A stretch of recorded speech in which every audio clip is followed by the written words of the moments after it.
Hello, everyone. Happy New Year if you celebrate, and if not, the year's still moving on by. Hope you're doing well. Last time on stream, we took a little bit of a break because it's the new year and my dogs don't handle fireworks very well, but ironically enough, my dogs didn't have too many problems this time around. So, let's go ahead and pull this up. List is too long. Damn it. Okay. That's not what I was trying to do.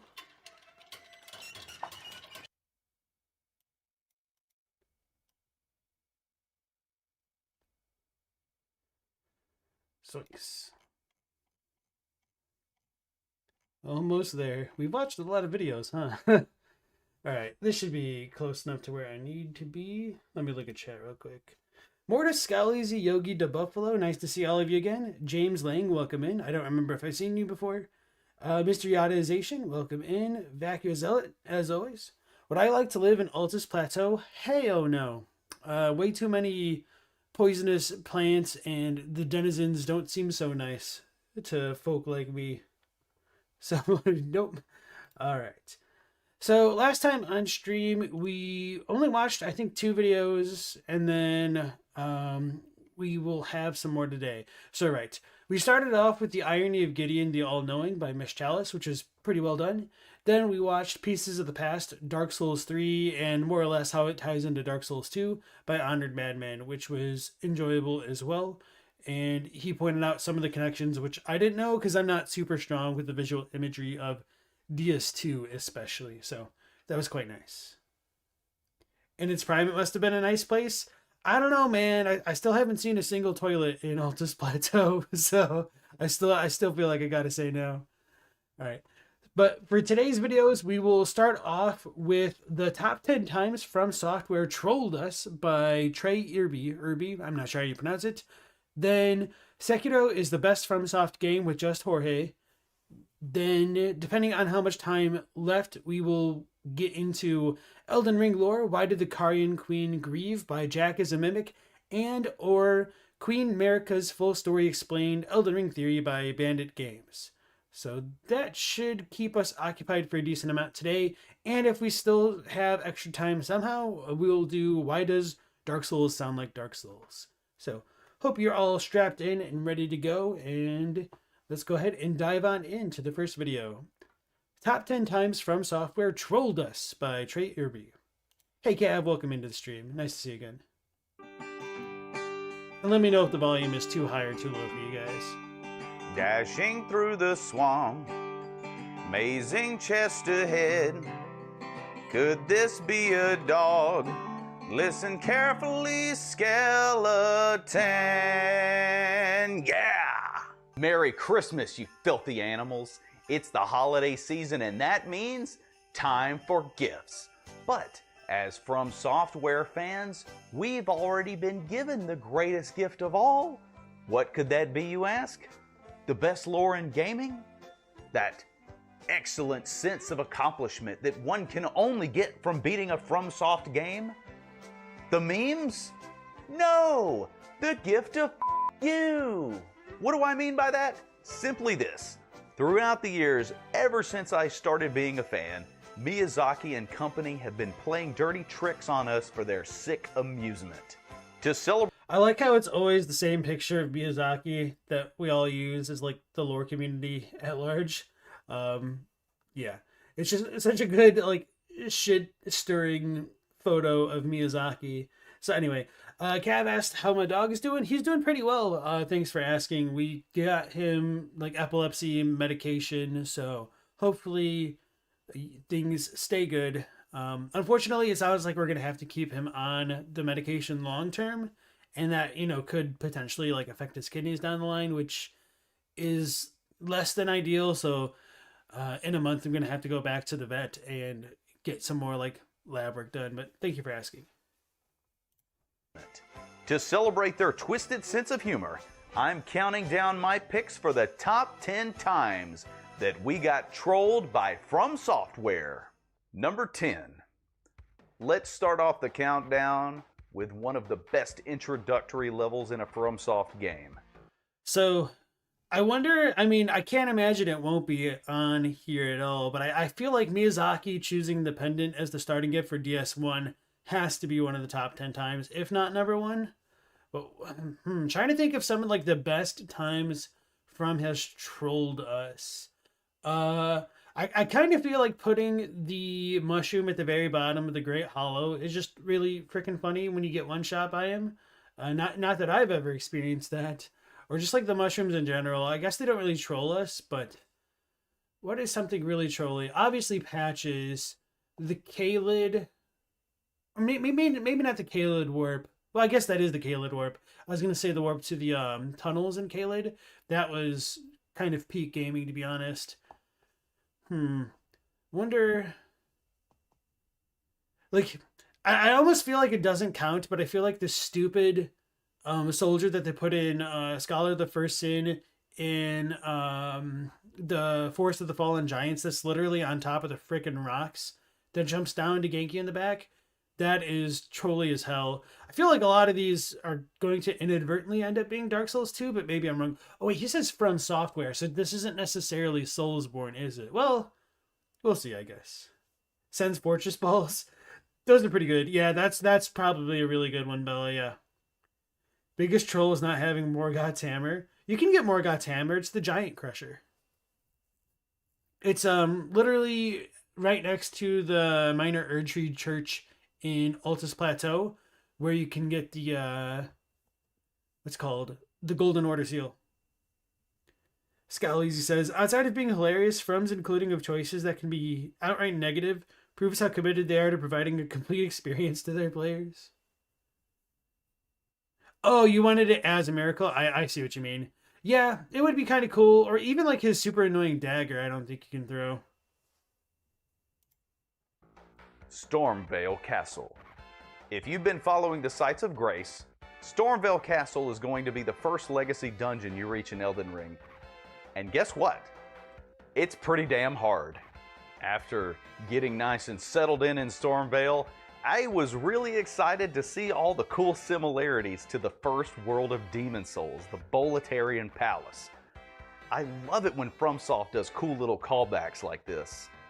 Yeah, I get huge Boletaria vibes as well from the ramparts here, especially. Yeah, I don't know if I would say like Stormvale Castle itself is the troll. I feel like Margit is, because if you can get past Margit, I feel like the rest of Stormvale would be, of moderate difficulty, not like anything too crazy though. You watched this the other day. Hey, Howdy, welcome into the stream. Oh yeah, by the way, Howdy, we will watch the Bandit video later that you've been requesting. Cool little callbacks like this. You know what wasn't cool? When I walked into this room and the door got locked behind me. Oh, okay, and I realized that I was trapped in the dark, and I did notice a treasure chest in the corner, but almost immediately I noticed the very large knight that is in the room. And this guy is going to be the toughest dude that you have had to deal with so far in the game, most likely. And not only is he strong, he has wind magic. Very good, right? So what happened? Well, of course, I panicked and he soundly beat my ass into oblivion. Number 9. I'm a little bit surprised he didn't include like more mention of a Gestak with that, because Gestak is the one who traps you in there, and whenever you die in Stormvale, he takes like what, 10% of the runes, or maybe it was like 30, something kind of surprising. Before I played Demon Souls, I had never experienced a video game that could intimidate me and put me on edge like that game did. And unquestionably, the most frightening area of Demon Souls is level 3, the Tower of Latria. There's something about FromSoftware games that when you're adventuring in their levels and you run into an NPC, there's something very comforting about that, just to hear a friendly voice and to see somebody who's not trying to kill you. So when I got to level 3-2 Upper Latria, I was actually pretty relieved to see this man locked in a cage who just was asking to be let out. I later found out his name was Yurt, and even though he had really dark creepy looking armor and he kind of looked like the devil. He seemed like an okay dude, so I let him out. So guess what happened? That's just a really funny sentence. So even though he had on really dark armor and kind of looked like the devil, he seemed like an okay dude. I don't know why I like that. It turns out that the guy who looks like the devil is actually a bad guy. I got back to the Nexus and there were corpses strewn all about on the ground, and because I'm an idiot who can't take a hint, I just kept on about the game and did not respond to this man who was killing all of my friends, and bodies continued to pile up. Eventually, I just had it and I attacked and killed the bastard. Oh, good. Look at how much damage I do with Soul Ray. Holy piss. Soul Ray is dope. Look at that. 3-hitted that little asshole. Mephistopheles was right. Oh, so you've been talking to Satan? You've been talking to Satan, bitch? Satan ain't gonna help you from me. He ain't gonna help you from me, boy. Naturally, this was something that He's not even the guy named after a biblical demon. Yeah. So I'm trying to remember exactly what happened my first playthrough. Yurt might have fallen off the tower, or I fought him and killed him because I didn't get him to go back into the Nexus and start killing people. And yeah, I just don't exactly remember. I'm sure I have the footage of it, but anyway. The Irithel Dungeon Baby screams. So yeah, if Yurt is on here, I wonder if Laurentius is going to be on here as well. Because that's a pretty big troll, to be honest. Oh, or even like getting cursed. That's an even bigger troll in a certain way, because it wasn't always as it is now. I had never seen in a video game. Like, who makes an NPC character that you save and then he goes around and kills all of your buddies? So, you can imagine my extreme surprise when in Dark Souls, they got me again with this. Here we go. Kind of flipping the concept on its head. This time, we save a guy in a cell who does not have creepy looking armor. He actually has beautiful golden radiant armor. The trick is this time, the guy sounds like the devil. And because I'm an idiot, I let him out. And guess what happened? This time, he didn't just start killing everybody. No, he didn't kill everybody. He just killed the Firekeeper, possibly the most important NPC in Firelink Shrine.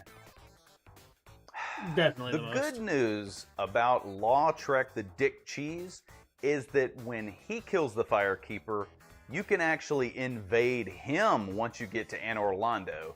You can kill him and his stupid friends, and you can take the Firekeeper's soul back to the shrine and revive her.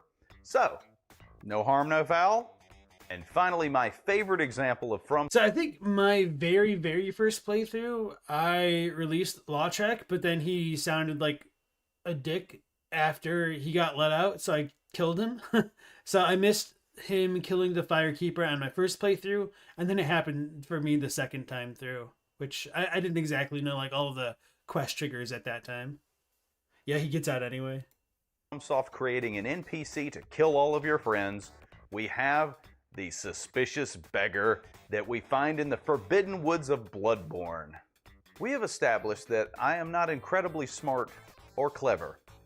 And that is why, when I found this man hovering over a pile of corpses, I sent him to the chapel where all of the good and kind and decent NPCs that I saved were located.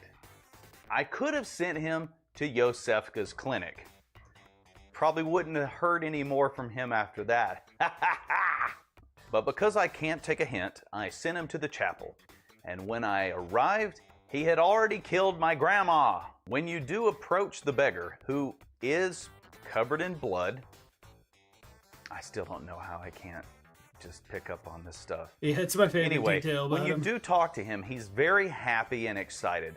And that must be because people are delicious. After attacking the beggar, he turns into a huge beast who will drop the Beast Rune if you manage to kill him, but it is quite a damn fight. He is one of the toughest enemies you'll fight up until this point of the game, so do what I do. Cheese the bitch. Number 8. Demon's Souls was my first FromSoftware game, and it had a lot of nasty business that you had to contend with. The Valley of Defilement definitely comes to mind there. However, one thing that Demon's Souls did not have was a point in the game where you get almost halfway through your adventure, and then for some reason, when you go into this dark room, you open up a treasure chest to get your reward. I should have thought of this, dude. Yeah. Eats your face. Interesting. This mimic is notorious. The fuck is that? There's something really I like sick how and twisted desynced the about taking audio that was. moment of excitement over a new piece of loot and instead giving you one of the most horrifying and terrible creatures in all of Dark Souls. And of course, I have to acknowledge the trauma.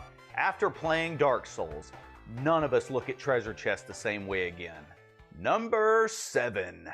Going back to Dark Souls, how about that time where you rolled up in a ball and you had the bird take you back to the asylum? Seeing as how this was the tutorial area, I really didn't expect those hollows with the torches to do so much damage and to kick my Yeah, ass they can so hit much. pretty hard. But after getting used to them, I thought to myself, hey, it's not gonna be that bad. And then I walked in the front door. I wonder if Satsuki's gonna make the list. Uh-oh. Uh-oh.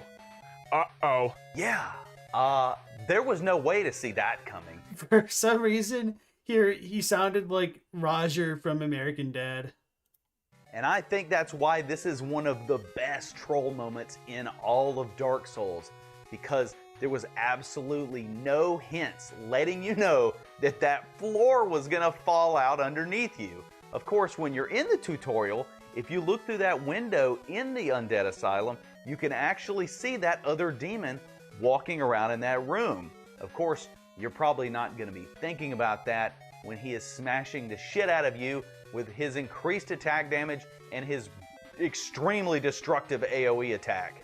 Oh, man, this is just such a classic moment. Things like this are why I love FromSoftware. Number 6. You know, these games have all different kinds of bosses. Some are big, some are small, some are weak, some are strong, and some get help when you're trying to kill them. Just imagine that you were me in 2009 and you got to the second boss of Demon's Souls and you saw the awesome cutscene for the Tower Knight. He's one of the coolest bosses in the game. And then when the fight starts, you find out that there's a shitload of archers shooting at you from above. Like, what the crap, guys? Is this huge knight not enough? Another boss in Demon's Souls that has a little helper along is the Fool's Idol in the Tower of Latria. And if you don't go upstairs of the church and kill that little freaking nerd, he will actually revive her every time you kill her.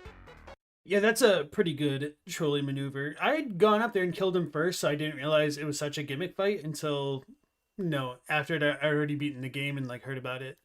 That's some bullshit. In Dark Souls, they brought this concept back, but it's much more forgiving this time. This time you have a channeler that if you don't take him out before the fight with the Gaping Dragon, he will buff the dragon. However, it does not make the fight impossible, just a little bit harder. The last example I want to talk about is the One Reborn, or as I refer to him, the Shitty Tower Knight. This boss sucks. The last time I fought him, he was incredibly easy, but one really annoying thing about him is as soon as you get to his arena, you have to go up top.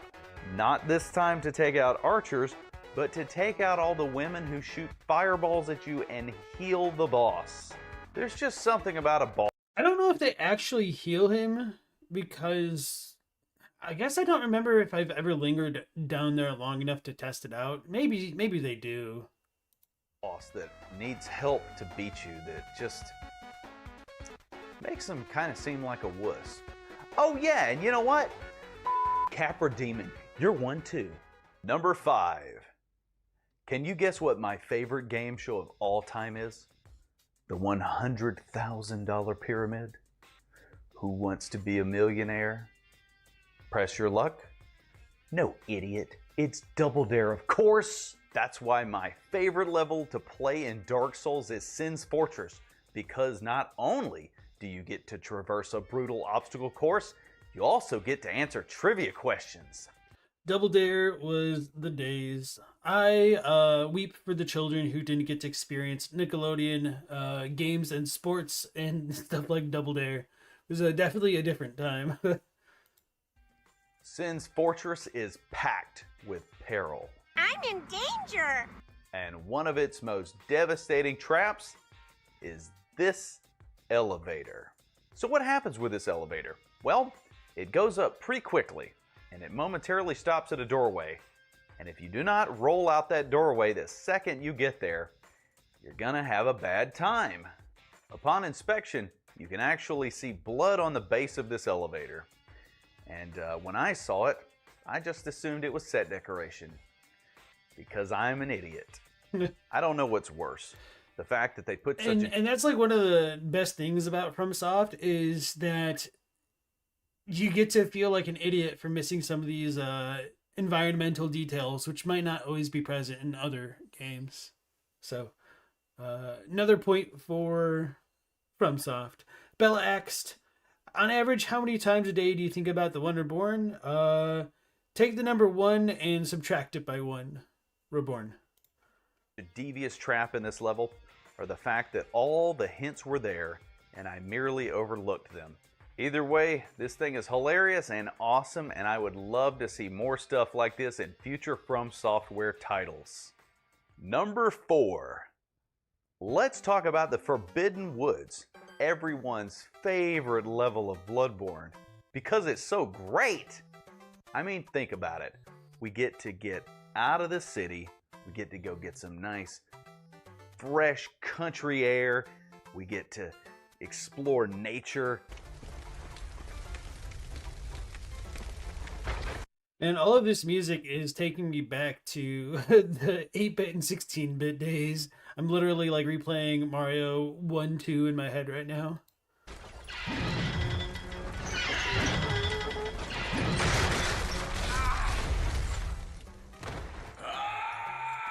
Oh, wow! Yep, that's what happens when you don't grab the star power. Kevin freaking McAllister home alone in Bloodborne today? This thing is awesome. It makes me laugh every time, even if it's happening to me. But watching my friends get whacked by this thing is also very enjoyable.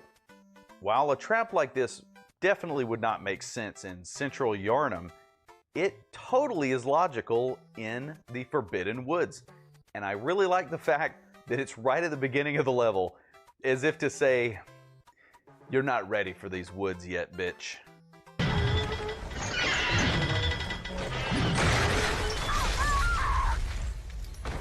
Number 3. When I was just a wee lad, my very first video game was Super Mario Brothers. My second game was Duck Hunt. Also a good And game. after going through Anne Orlando, I know exactly what the ducks feel like. I'm just up there on the rooftops, running around, having a good old time, not hurting anybody, and then boom, Dragon Slayer arrow just knocks my ass right out of the sky. So let me Yeah, I would almost say that's not trolly, but like the terrain on the opposite edge of like the railing is just such garbage. It's a super troll. elaborate on how trolly this part of the game really is. First of all, if the arrows hit you one time, even if you're blocking them, they're gonna knock you off of the roof. When you get across the railway that you run on, you're just on a narrow ledge on the side of the castle. If you go to the left, there's an archer you can deal with. Guess what? It's a dead end, so you still have to turn around and deal with the other guy. Now, when you get to the other guy, he's gonna keep shooting you the whole time you're trying to get to him. If he hits you, even I think it's because like the knockback is programmed relative to the direction you're facing, and because you're facing like in that way, it just puts you backward from where you're facing. So maybe a little bit more wonky coding than anything else. Even if he hits you with your shield, again, it's just gonna knock you off the side of the building. So you almost have to just get lucky. Yeah, I think if you just like actually face straight ahead on the thing, you'll be relatively okay. Or maybe roll through the arrows. When you get up to him, you're gonna have to fight him. Maybe if you get lucky, he'll swing at you and fall, but I don't know. It's really hard if you can't parry. And sometimes I feel like I only get past this spot by pure luck. Without a doubt, this is the most infuriating section of this level, and I'm 100% sure I have died to these archers more than I've died to the level boss. I could believe it. So yeah, that's like one of the weird places, because the first time I played through Dark Souls, they handed me my ass. And then like on a later playthrough, I went through the first time, no problems whatsoever. And I'm like, oh, okay, I guess it wasn't as bad as I remembered. And then I streamed it and got my ass handed to me. So, I don't know, just the lack of consistency gets me sometimes. Number 2, another one of my favorite moments of FromSoftware trolling comes when we get to the end of level 3-2 and we fight the Man-Eater boss. Now this boss is really tough because he's fast, he's strong, he can fly, and the boss arena is a very narrow bridge. Now I know some of you are going to say the Man-Eater boss isn't that hard, but picture again, Demon Souls, your first FromSoftware game. Most of the bosses in the game aren't incredibly hard. The Man-Eater boss is quite a different situation, and when I got to the point where I was starting to actually get his health down, it was really intense, and I was nervous, and then a second one shows up. Man, I really tell you, these are the moments that make FromSoftware the freaking best. There is just no kind of intensity. It's such a funny statement where he's just like freaking out, and then all of a sudden they're the best, rather than saying like it's a bullshit mechanic or something like that.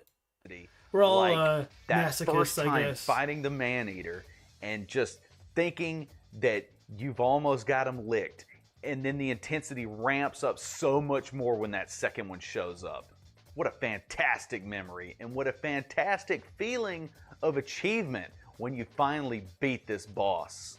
Of course, I will wager that far more people had a similar experience. Yeah, because I played Dark Souls 1, I had the Bell Gargoyles, pretty early, and they felt like the first real boss. So it's funny because like Dark Souls 1 essentially has like 3 real first bosses, with like the what's called the Asylum Demon, or is it, I always forget which one is which between the Asylum and the Stray. Now I think Asylum is the one that like challenges you at the beginning, because yeah, maybe anyway.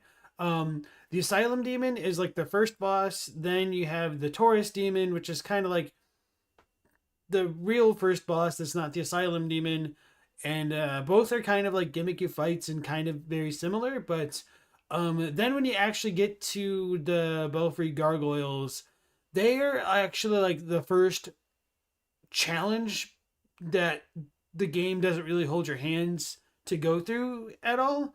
So yeah, it's kind of weird to say that like it's the first real boss when there's essentially 2 other real bosses before that one. But anyway, that's just kind of how I feel about it. And of course you can summon for the gargoyles, but I'm sure like a lot of players on their very first time might not have the humanity to summon Solaire or the know-how. Mr. Yada says, playing through Demon Souls really made you appreciate how Elden Ring stops you from attacking off a ledge. Yeah, they've made a lot of quality of life improvements to Elden Ring especially, which I enjoy. Of course, I do wish they went a little bit further sometimes, but oh well. Experience in Dark Souls with the Gargoyle boss fight, and I can't blame you for feeling the same way. I think this is also a really excellent fight, and even though FromSoft does have some other situations where they have boss fights of this nature, I think these two are the best. Before getting to number one, and it's a good one, I have a couple of honorable mentions that I wanted to throw into the video. Trying to remember. Okay, I said the mushroom down in the Great Hollow. Then we have Miyazaki. I mean, half of them is just Patches, so I almost feel like Patches has to be like an honorary number one. Oh man, so quite a few not on the list that I kind of expected. I did expect Laurentius to some degree, and he did show up with like the yurt thing as well. Dark Souls 2 did Gargoyles, but Dynasty Warriors Edition a little bit, yeah. And the first one is Patches.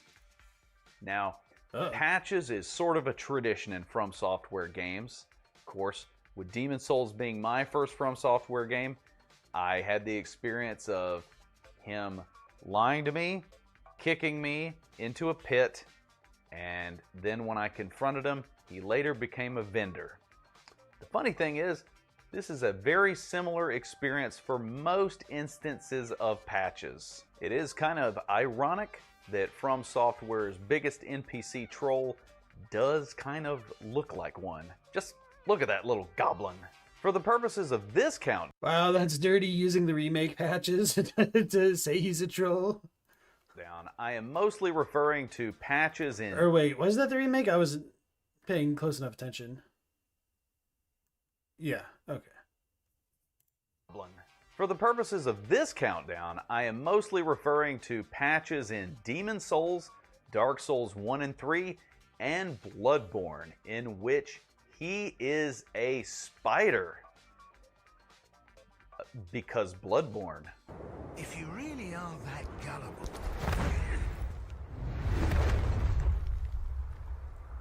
The funny thing is, because you just said Bloodborne, and I saw the Malekith armor, and I was thinking it was in the Hunter's Nightmare, because of like the rocks and stuff. I'm like, wait a second, you can't get that armor in that game. He's trolling. Hey, Without Horns, welcome into the stream.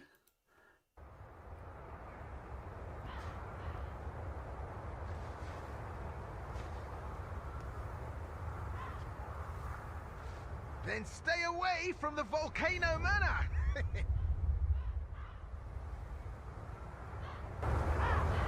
Bye now! Even though by now we're all familiar with Patch's tricks, that first time you have to encounter him can be quite shocking and definitely pretty trolly when he deliberately kicks you into an area where you have to get through several opponents just to get back to him. I would like to note that Patches is not the same in every single game. In Armored Core 6, he just kind of fights you for a little bit and then runs away. Like a bitch. Wait! Let's not do anything hasty! You realize I lead the Vesper 7th Squad, which means I hold the purse strings. You're quick on the uptake, aren't you? Splendid. You're not like those savages. Keep up the good work. And next, from... That's not Patches. It doesn't have the same VA. Anyway, that's also kind of similar to what he does in the Radahn fight, which is really funny. FromSoftware likes to have these moments where you encounter a bridge where you fight a lot of enemies, and then all of a sudden, seemingly out of nowhere, a much larger than usual amount of fire comes around to destroy you and everyone else too. Hell, Demon Souls has an entire level built on this concept, where you're dodging dragon fire the whole time you're crossing a wall and killing enemies. And in Dark Souls 1, who can forget going from Undead Burg to Parish and having to deal with that bridge, fighting hollows, and getting nuked by dragon fire. And then Miyazaki and company thought to themselves, but we're making this super badass game called Bloodborne. But there are no dragons in Bloodborne. How are we going to make this thing work? Well, luckily for them, they were really smart, and in Central Yharnam, there's a bridge with a whole bunch of assholes that you gotta kill, and they just roll a giant fireball down the thing. I think it's freaking hilarious that FromSoftware has spots like this in their games, where you're already fighting a huge mob of opponents, but then, just in case they can't kill you, they just nuke the whole area like it's the end of Return of the Living Dead.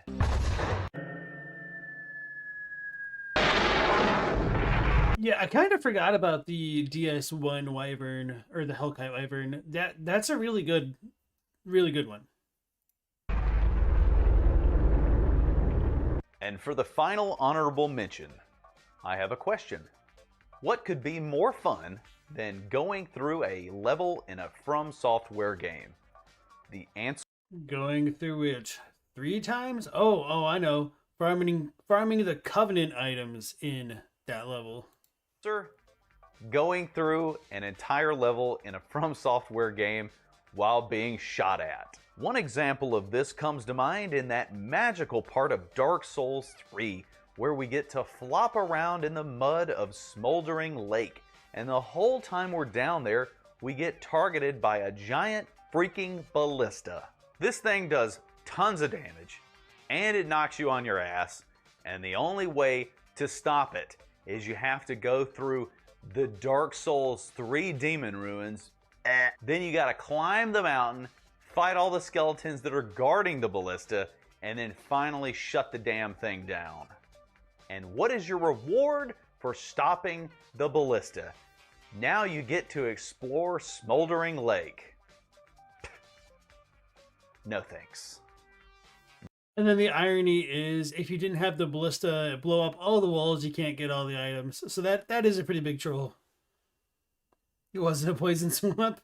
Who knows? The far superior version of this scenario is, of course, in Bloodborne when you go to Old Yarnum and Joro is up there on Sniper Tower raining fire down on you like a noob. Get down here and fight me, you freaking wuss! As a matter of fact, if you don't make peace with Joro, you can go up there and fight him. Joro? And my favorite thing about this guy is that he has a chance to just dodge right off the side of the tower and kill himself. And it is funny every single time. And it took me forever. Oh, he fell off the tower. I think some people have it like completely mapped out how many steps they need to like take to make him dodge a certain way and whatnot, and then they like quickly will reload the area to pick up the badge that he lost. He fell down. He's not dead, is he? Oh yeah, he is. I see his little item. Nice. I really think dealing with Juro and his minigun is a lot of fun. Whereas Smoldering Lake is tedious and annoying, going through Old Yarnum is pretty fun, and it really ramps up the intensity and the difficulty, and it makes you play a fun game of hide and seek. It's kind of trolly, but I kind of like it. Bro, how did those now... barrels or those urns not explode? He's literally shooting it. So yeah, that can be pretty trolly too. Yeah, that just kind of makes me appreciate Bloodborne a little bit more than some of the other ones, just because like, even if you do go through all of that, you do have the opportunity to meet Jura, and he is a hunter, so you have like this kind of thematic connection to him, which you don't really have as much of a connection to some of the other NPCs in the other games. Not necessarily because they're like less memorable or like less friendly or anything like that, but just because like your stations always seem kind of different. Whereas like Jura and Eileen do kind of welcome you as compatriots to an extent. So, just iframe the bullets, forehead. It's kind of trolly, but I kind of like it. And now, boys and girls, here we go. The #1 moment where FromSoftware trolled us. I feel like if it's not patches, it has to be the pendant, but I'm a little skeptical. Actually, to be clear, I do have 2 examples, but they're such similar moments that I wanted to talk about both of them on the list. And I know some of you guys, y'all were going to give me shit if I didn't mention both of them, so I'm doing it. And the first scenario comes in Sekiro, Shadows Die Twice, when you fight the Guardian Ape. Now this is an intense fight, and he is one of the hardest bosses in the game. And if you can deal with his strong attacks and his doo-doo he throws at you, you will be able to win by grabbing the giant katana that is shoved in his neck and twisting it around until it completely decapitates the beast.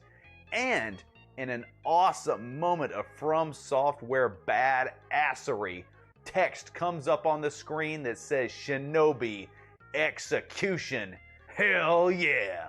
Then The fake out the is real. unthinkable happens.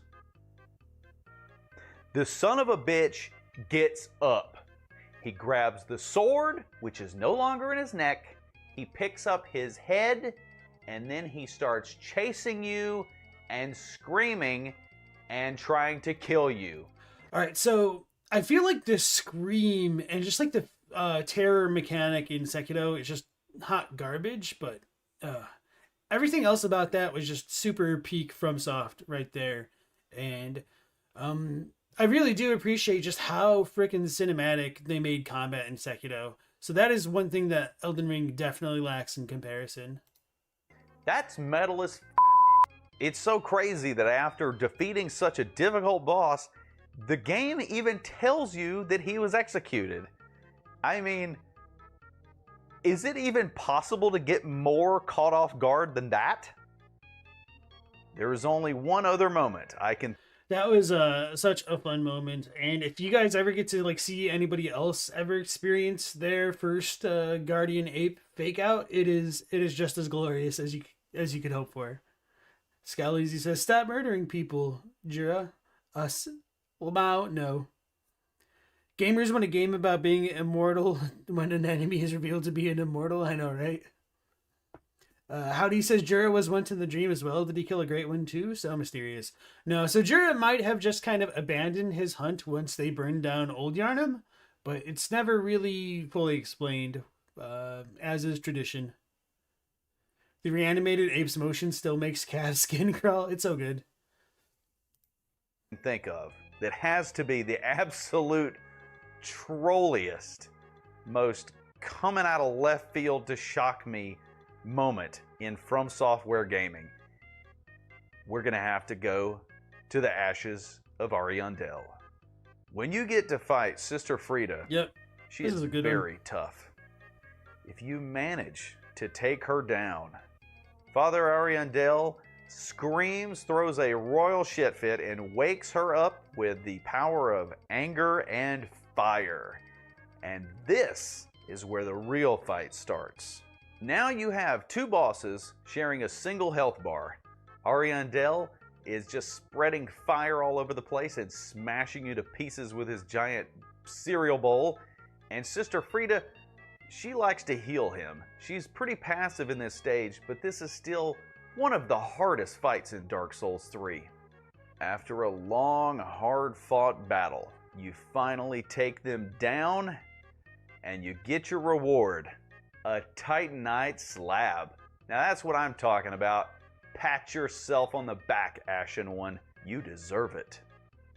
And then, while Miyazaki and his co-workers are laughing their balls off, Father Ariandel's voice rings out in the arena to let you know that you are in big, big trouble. And then Black Flame Frida jumps up from the ground to make you poop in your pants and pay for your hubris. This moment is so freaking sadistic. It is just awesome. I mean, Yeah, I wonder if the devs ever watch anybody like stream the game just so that they could see their reactions at times. I mean, I kind of assume they have to a little bit, if for no other reason than like getting player feedback. But I'm sure they also do like a lot of internal testing as well. this game does everything to let you know that the boss fight is over and done. They even give you a reward.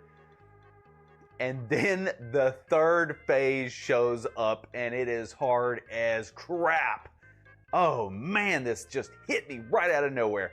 I have never felt so betrayed by a game in all my life. Everybody betrayed me. I fed up with this world.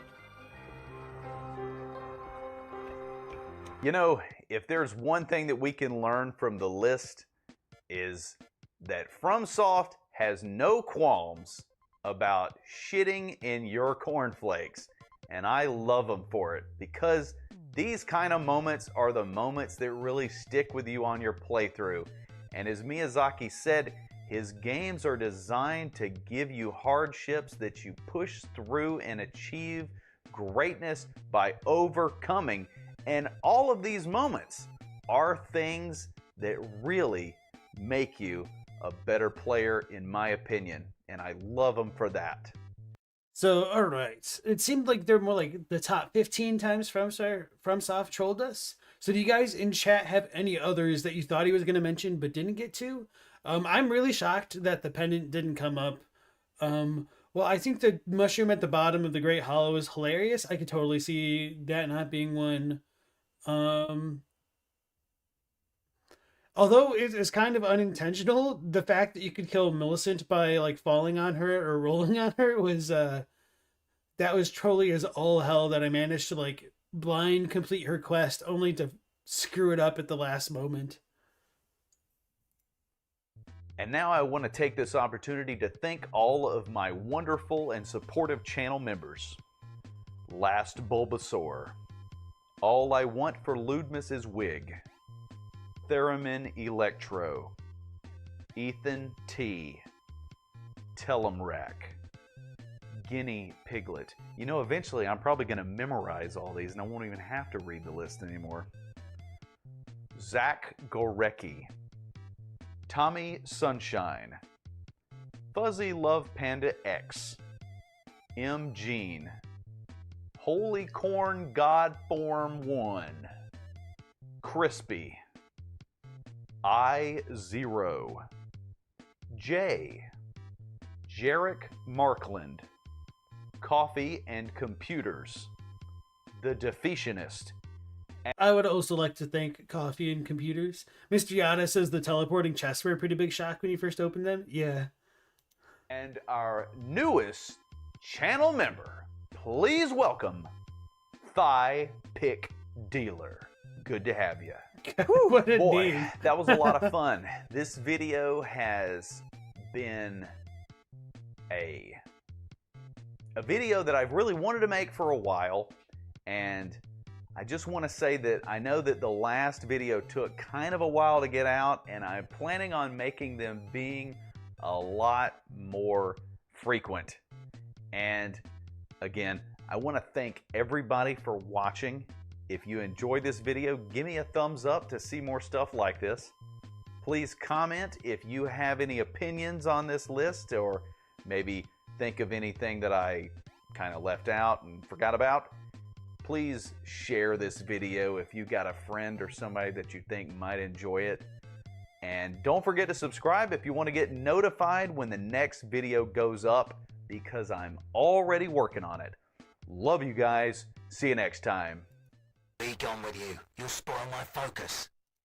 Oh, the Vamos quote at the end. All right, that was a really good video. I enjoyed it quite a bit. I'm going to go ahead and link it in chat as is custom. If you guys want to give him a like and or a sub, let's go see what other content my man's produces. DS3 Belmont Style Part 5. Top 10 Dark Souls glorified hallways. Top 10 worst Soulsborne boss runbacks. You know what? This stuff kind of looks pretty interesting. So let's go ahead and give him a sub. Yeah, so I liked it. I'm going to definitely tell him. Oh, that's cool. I didn't even know you could do that. Oh, that's pinned by him? But how does this even work? Did he donate that? I'm not doing 500. I'm just kind of looking.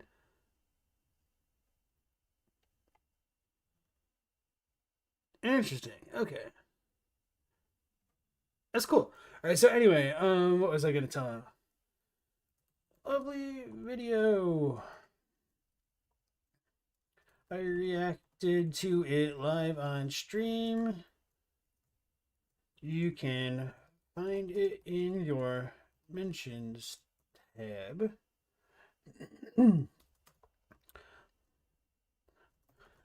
I was really surprised to not see Miyazaki choosing the pendant as his starting gift in DS1 on there, though. Lol. Haha, that way I lolled in real life. Okay, so Damn it. Scowleezy said, teleporting into Caelid for the first time was one of their biggest Choli moments. Holy crap, I'm in Bloodborne, Lois. How do you want there to be more moments like the Guardian Ape and Sister Frida and Spellbound? But he's kidding, Lamau. That game ain't real. He wants those moments in future games or Shadow of the Erdtree. The best FromSoft trolling was giving Dark Souls 2 the best New Game Plus. You got me, Mortis. Richest Souls lore YouTuber? Yeah, right. The Asmongold video in the corner is giving you whiplash. Woke translators already replaced by AI. They're mad. Oh, I mean, yeah, I could see. Anyway, what a crappy title. It's all for the clickbait. Anyway, I really enjoyed this video. I've already gone ahead and linked it in the chat if you guys want to give Trey Irby one of those likes and those subs. So, next we'll transition into Sekiro Is the Best FromSoft Game by Just Jorge. I finally did it. After 3 months of procrastination and torture, I beat Sekiro, and I can confidently say that it is honestly one of my top 3 games of all time. Like, this game is basically the definition of satisfying gameplay. But let me be clear, I absolutely hated this game at first.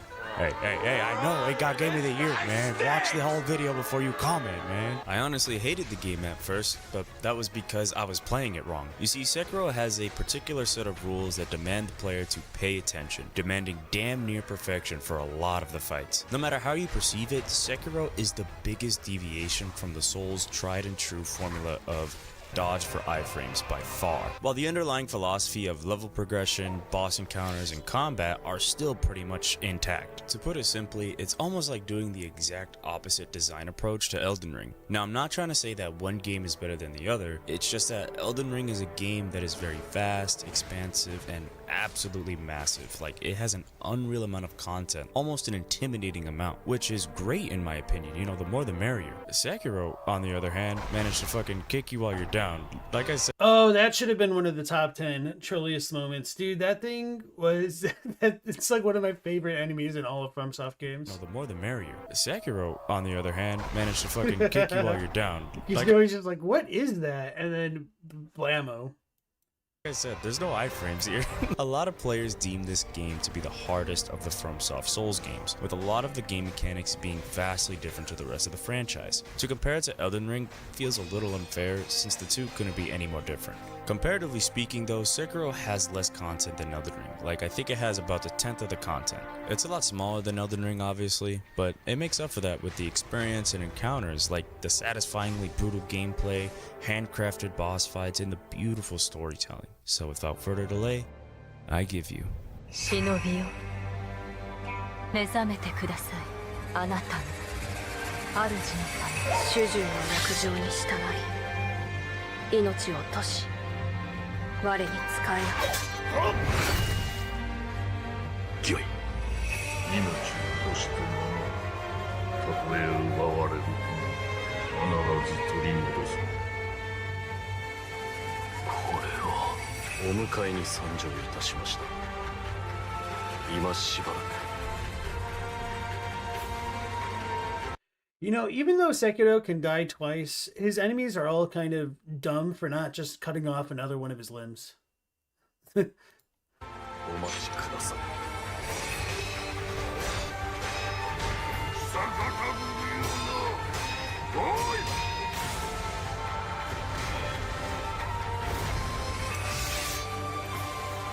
参るしまいとしよう Hey Cantrell, welcome back in. What have you noticed? So to get things started, I think we should talk about the first thing that makes Sekiro actually really good, and that's the gameplay. Within the first minutes of Sekiro, there's no doubt. Alright, Cantrell says, you don't think you find Elden Ring's lore as captivating as previous games? It has more lore, but you don't like it as much for some reason. Yeah, I can understand where you're coming from with that. I think one of the issues, and this is kind of awkward to say, is that because it's kind of an unfinished product, it's could be in a bit of a rougher spot comparatively speaking. I wonder how you would have felt about Dark Souls 1 and or 2 before like Dark Souls 3 released, or even how you'd feel about Dark Souls 3 without Ashes of Ariandel or The Ringed City. And you could even probably say the same thing about Bloodborne before the Old Hunters DLC. Hey Mercy, welcome back to the chat. Sekiro actually really good, and that's the gameplay. Within the first minutes of Sekiro, there's no doubt that FromSoftware has built something different here. A shinobi-driven adventure that focuses on timing and learning while still having some of the DNA of the Soulsborne series. Sekiro is officially the second Soulsborne game that I've ever played, and that's because a lot of you commented on my Elden Ring video that I should play it. And honestly, at first, I didn't see the hype around this game. Like, I went into it thinking it was just going to be sword combat the whole way through, but in actuality, I've been stabbed, shot, poisoned, electrocuted, and burned. So it's pretty good. I should also shout out the stealth mechanics in this game, because they're actually pretty good, but when you're not sneaking around areas to get some easy skill points or just to see those violently beautiful executions, you're spamming the left bumper fighting for your life. I've seen a lot of players refer to Sekiro's combat as a rock, paper, scissors combat system, and it actually makes perfect sense. Parries, Mikiri counters, sweeps, and then the occasional grapples being the usual bulk of the combat found in Sekiro. Thankfully, a lot of these attacks are telegraphed with this red kanji. It's to the point where the more you play Sekiro, the better you become. Like, it was until I fought Genichiro where I was playing the game wrong. I was still playing it as if it was Elden Ring or Dark Souls, but like I said earlier, there's no iframes here. You either parry or dodge or counter. Parry regular. Yeah, Genichiro, I think, is like the first culmination of like everything. Like, he's not like a tutorial boss, but he kind of is. Like, he is the gatekeeper to the rest of the game, essentially. And I think he might be FromSoft's like best boss total. So who said it? Oh yeah. Scowleasy said, "You're torn on Sekiro. On one hand, it was really fun once you reach a certain level of mastery. On the other shinobi hand, you got pretty burned out having to constantly stop and memorize each new boss to reach that level of mastery required." Yeah, so Sekiro is one of those games that's probably, in a certain sense, a little bit better on a second playthrough if you can stomach that second playthrough. Because I know what you mean. I think Sekiro is like 2 steps forward, 1 step back. Oh wow, thanks Mercy.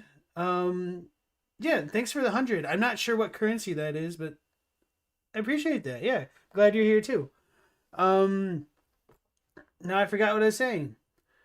2 steps forward and like 1 step back, because I feel like Sekiro made a significant amount of progress, but is kind of held back by some of its legacy systems in terms of rewards and stuff. Apparently an ad's gonna play, so I'm gonna like waffle for a little bit. So if anybody can still hear me while these ads are actually going off, let me know that, because then I might not stall for time as much. But going back into some of the issues with Sekiro is that the systems surrounding the game, I don't think support the whole exploration skill tree as well as they could have. So I think the game devs were worried about just kind of having content there for content's sake and making it so that if you ever killed something, it was unrewarding. And I think that ended up holding the game back quite a bit. So, for instance, while I do think it is thematically relevant that there is a skill tree and things like that, I feel like the way that Sekiro is forced to acquire like the resources to spec into some of the skills, many of the skills, is a little bit too prohibitive in that I feel like Mikiri counter should be core, or that it should be part of like a natural gameplay loop rather than just, you know, randomly spending your cash to get that specific upgrade. And some of the other features are like that as well. Like there are no snap seeds except for like the 5 you can get at the very beginning of the game. So if you screw up against Lady Butterfly, you're kind of boned. And 1 second.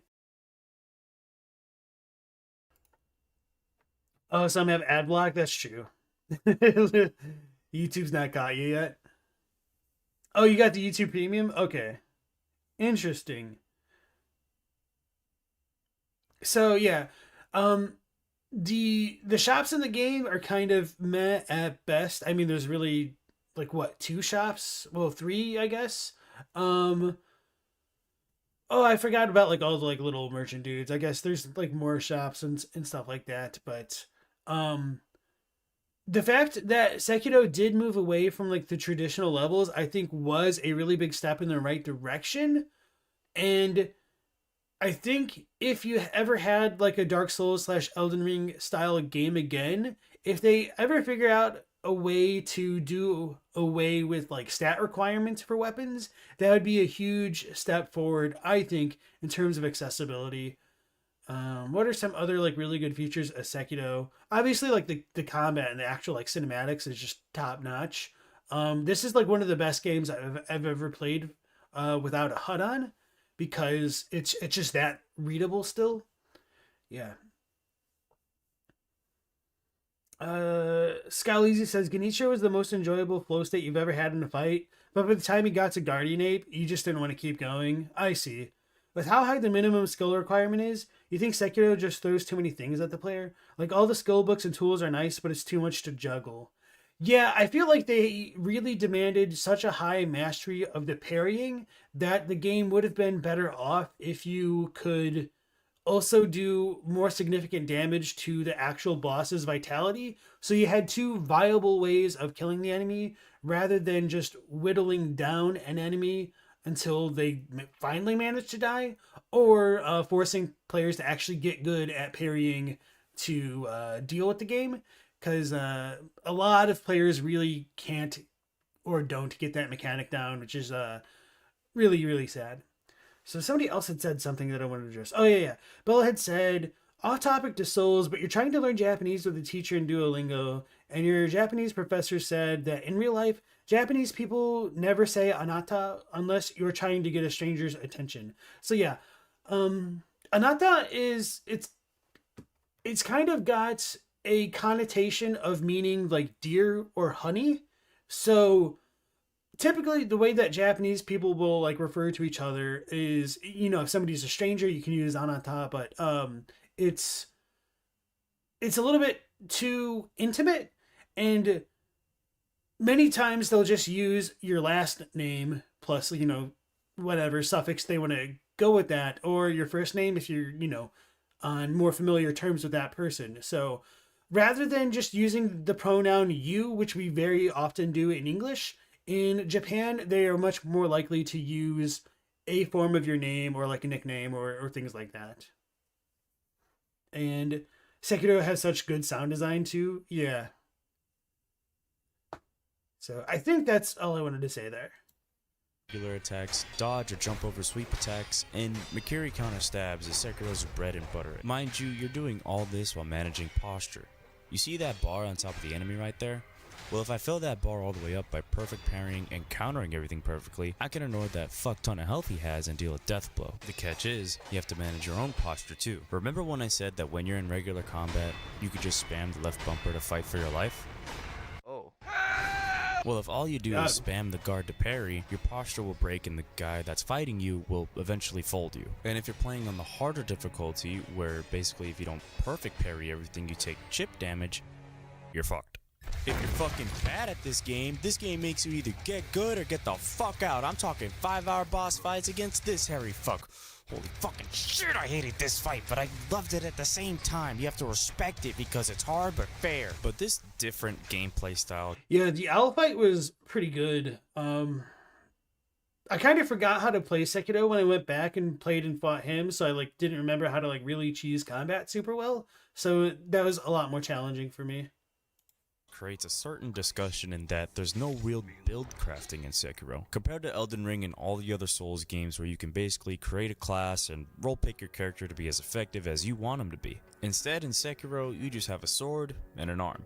And you know what? I think that's enough for a game like Sekiro. It keeps it simplified to focus more on the combat, and because of that, the bosses and enemies of Sekiro require a lot more skill and timing just to progress. And I know a lot of players might not like that since their broken ass build can't one-shot the fucking boss. Get that hammer out of my sight. Like, the only thing that we can get close to build crafting in Sekiro is the arm, and it's just fucking amazing. And to me, I think that I'm gonna give this dude credit for using the double Ichimonji strike. That thing is OP as hell. That's because it's still a very useful tool without being a crutch. You could swap out the arm and what it can do, from firecrackers to a shield to even a shadow step, when it works. The catch is that you can't really rely too heavily on the arm since it comes at a cost of spirit emblems. At least yeah, and like the way you get spirit emblems is also very frustrating to me.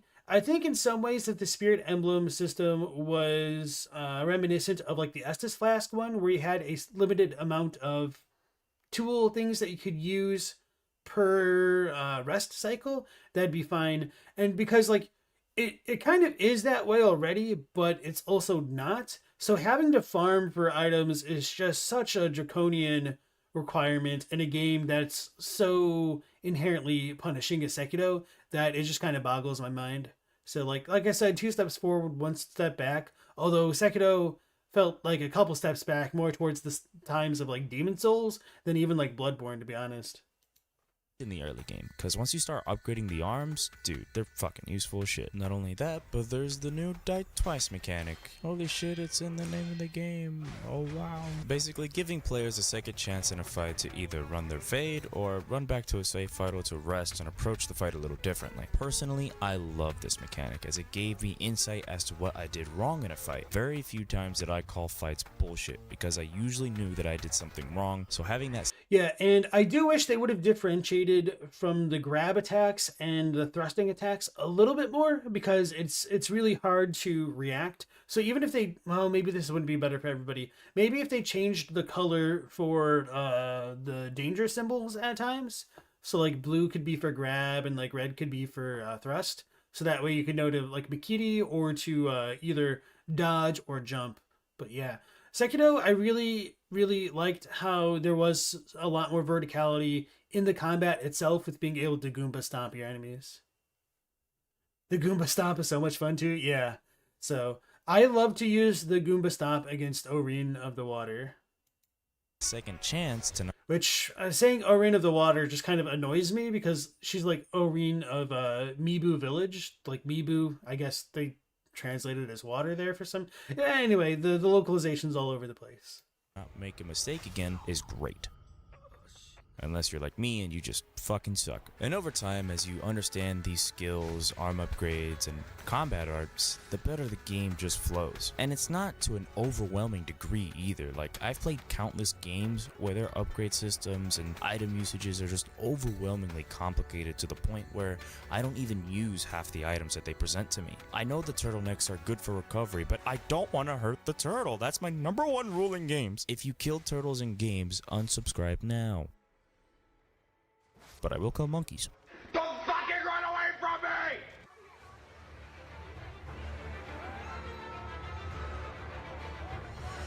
You know what? I'm gonna say it. I prefer Sekiro's boss fight mechanics more to Elden Ring's. That is because in Elden Ring, I feel like I was just wearing away at a giant health bar while looking for openings in between boss attacks just to punish and eventually kill the boss before he suplexes you. Like, holy shit, fuck Godfrey.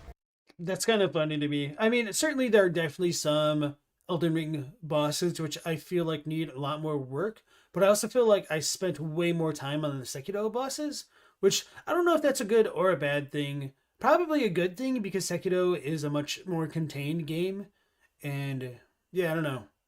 I will definitely agree that Sekiro feels a lot more polished with its combat overall, especially with its boss design, and it is lamentable how rough the very last like 4 or 5 bosses in the Elden Ring campaign can be at times. Hey Tyler, welcome back to chat. Actually, dog. And I mean, in Sekiro's case, it's kind of the same, but not really. The boss fights in Sekiro force you to react to bosses' movesets with parries and counters instead of just dodges. Actually, dodges are very discouraged in Sekiro, so with that said, you kind of have to break out of this Soulsborne mold and instead be very aggressive towards a boss as best as you can while still anticipating the boss's next move. And if it's done perfectly, you are essentially the boss at that point. It's very unlikely that you're gonna first try a boss in this game, and honestly, I think that's because you're not supposed to. You're really meant to learn the patterns of attacks from the boss so you can put pressure on them when the opportunity shows itself. And in my case, I still feel like the times that I beat Sword Saint Ishin were flukes, because I am just kind of awful once he pulls out the naginata and like the pistol. Anyway, I struggled the most with the owl fight for 5 hours.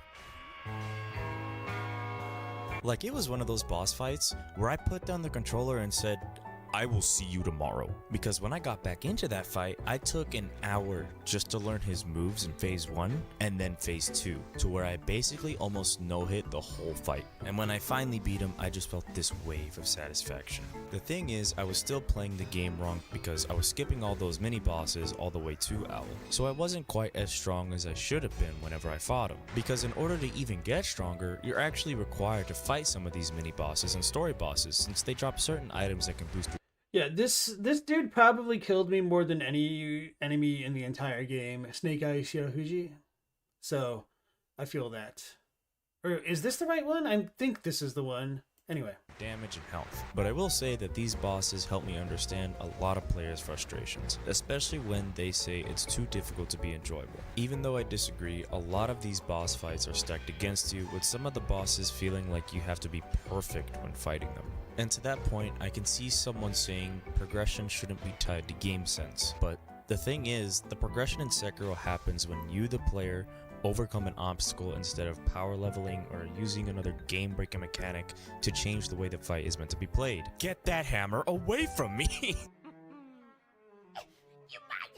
Hey Captini, welcome back in. You often need 2 to 3 break if you get it stuck to allow your brain to make those new connections that make you lightning fast. Yeah.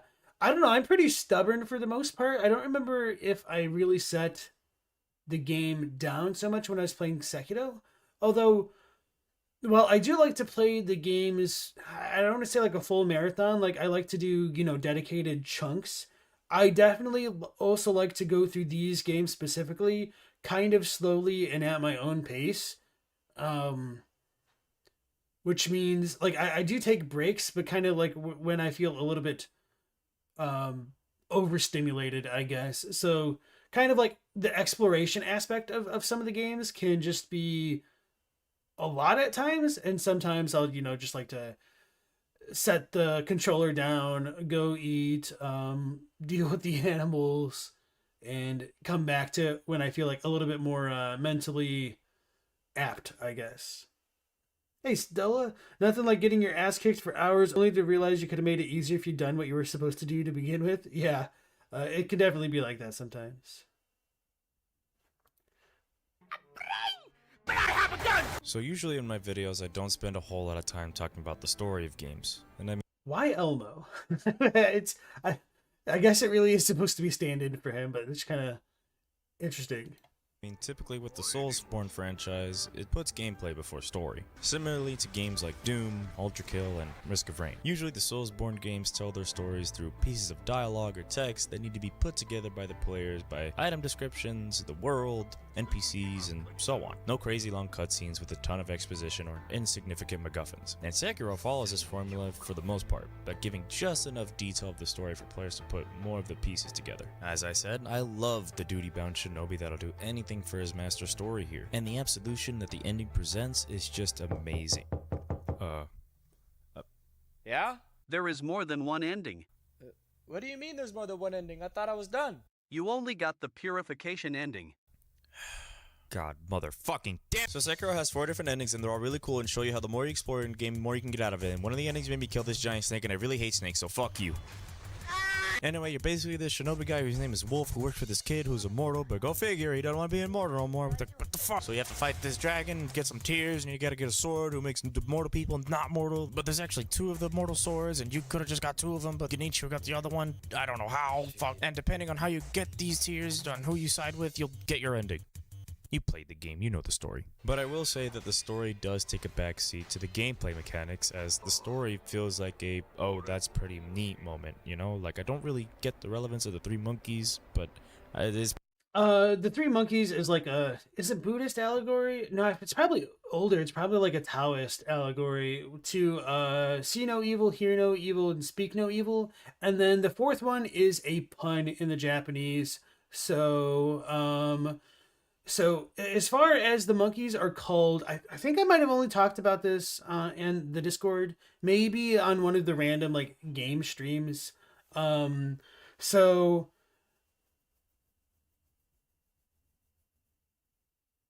how do I say it?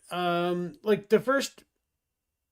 Okay. So in Japanese, the word for monkey is saru, but the way that words get conjugated is that the first syllable can be that is if it's voiceless, it can become voiced if it's like part of a compound word. It's a bit more complicated than that. So, for anybody who's like unfamiliar with that terminology, as I just said a moment ago, um the word for monkey is saru. So S sound, if you put your hand like on your throat and make an S sound, it won't vibrate. But if you make a Z sound, that's voiced. So it's a voiced consonant. So Z, you can feel your throat vibrate. So saru becomes zaru. And in terms of like classical Japanese, zaru is the negative conjugation for something. So I'm pretty sure. Let me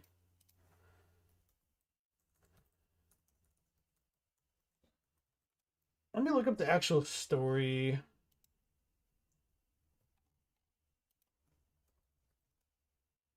Three wise monkeys. Oh, it's actually a Japanese thing. Okay.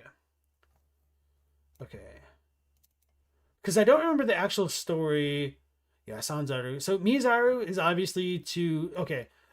Mi is the character for to look, to see essentially, and Kiku is like to listen, but when it gets conjugated, as in like cannot listen, it's Kikazaru.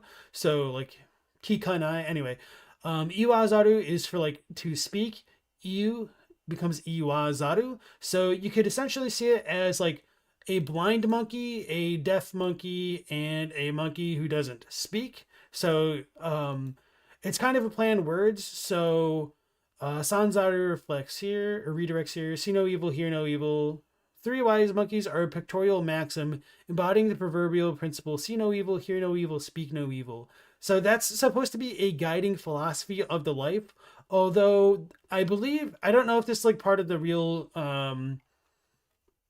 what's called maxim, but the fourth monkey that's depicted is not doing anything, which is Suru, but the way that Suru gets conjugated, it becomes Shizaru, and she is also the character for death, essentially. So I think it's supposed to be a play on words to mean like no see, no hear, no speak, no do, but in this case, it's no die. So that's kind of what I think. There might be a little bit more to it. Let's go ahead and pull up the Wikipedia again and read this story. Mizaru, Kikazaru, Iwazaru. Yeah. Thank you, Calix. Welcome in. Nice to see you again. So, those who deal with impropriety by turning a blind eye. Mikazaru. Interesting. Mazaru. Corrupted. Okay, that makes sense. It's a 17th century carving over a door of the Toshogu shrine in Nikko, Japan. The carvings at Toshogu were carved by blah blah blah. Confucius's code of conduct, using the monkey as a way to depict man's life cycle. There are a total of 8 panels, and the iconic three wise monkeys come from panel 2. Tendai Buddhist legend, okay. Represent the 3 dogmas of the so-called middle school of the sect. In Chinese, 2 similar phrases exist. The gentleman makes his eyes not want to see what is not right, makes his ears not want to hear what is not right, makes his mouth not to want to speak what is not right, and makes his heart not want to deliberate over what is not right. Okay, interesting.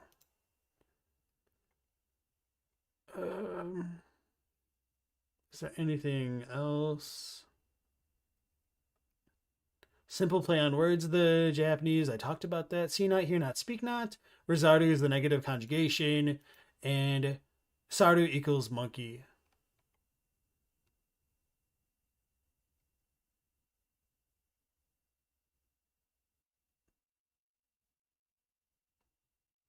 According to other accounts, the monkeys cause the Sanshi and then Tente to not see, say, or hear the bad deeds of a person. The Sanshi are the 3 corpses living in everyone's body. I have no idea about this. The Sanshi keep track of the good deeds, particularly the bad deeds of the person they inhabit, every 60 days on the night called Koshin Machi. Interesting. If the person sleeps, the Sanshi will leave the body and go to Tente, okay, Heavenly God, to report about the deeds of that person. Tente will then decide to punish bad people, making them ill, shortening their time alive. Oh, okay, this makes a lot more sense for the monkeys. And like dragon rot and stuff. Making them ill, shortening their time alive, in extreme cases putting an end to their lives. Those believers of the Koshin who have reason to fear will try to stay awake during the Koshin nights. This is the only way to prevent the Sanshi from leaving their body and reporting to Tente.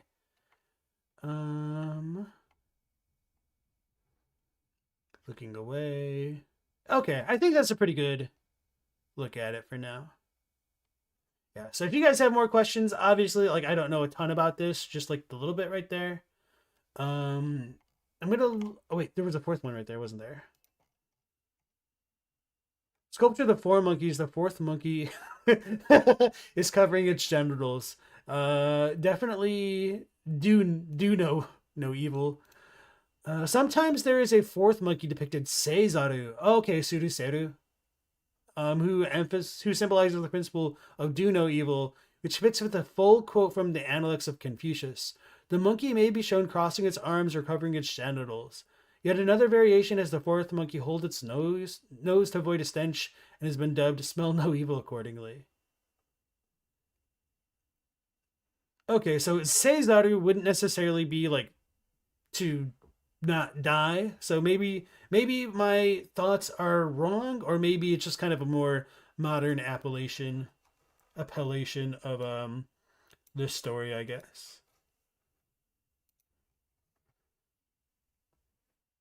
Nico, that's what you named your Shiba Inu? Nice. Sunlight or Sunbeam. Sekiro is the only person you ever found out where the see, hear, speak no evil thing came from. And here they say video games rot your brain. So there was also that movie. No, I'm thinking of something else. Anyway, I'm thinking of 13 Monkeys. You mean it was because someone was talking about what the monkeys were in reference to, but still. Yeah, I don't remember where I first heard about this, but it was a very, very long time ago. Pretty cool, I guess. My favorite ending was the Shura ending, though, as it kinda sets things differently than you expect, and it has a bunch of lore behind it. Sekiro Shadows Die Twice is an unforgettable experience of a game, and I can definitely see how it earned Game of the Year back in 2019, as the best game design is one that's earned. It's a testament to these types of games where it requires players' skills instead of build crafting. It's not for everyone, but for those who love it, tend to have Sekiro in their top 3 games of all time. And I'm one of them. And to those who say, oh, this game is way too hard, it's not fun to get hit twice and die, I got 5 words for you. Sounds like a skill issue.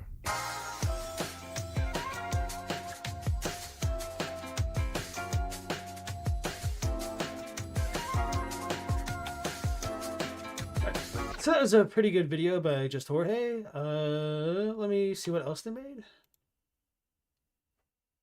Elden Ring deserves Game of the Year. 8 months ago. Didn't Elden Ring come out the year before that? Anyway, do games deserve a second chance? Alright, well, if they come out with some more stuff, I'll probably subscribe, but I'm okay for now. Nothing against my guy, but anyway. I'm going to go ahead and link his video into the chat right here. You guys want to give him some support as well, and or more than I did, you're welcome to do that way. So somebody else had said something. Was it about parrying?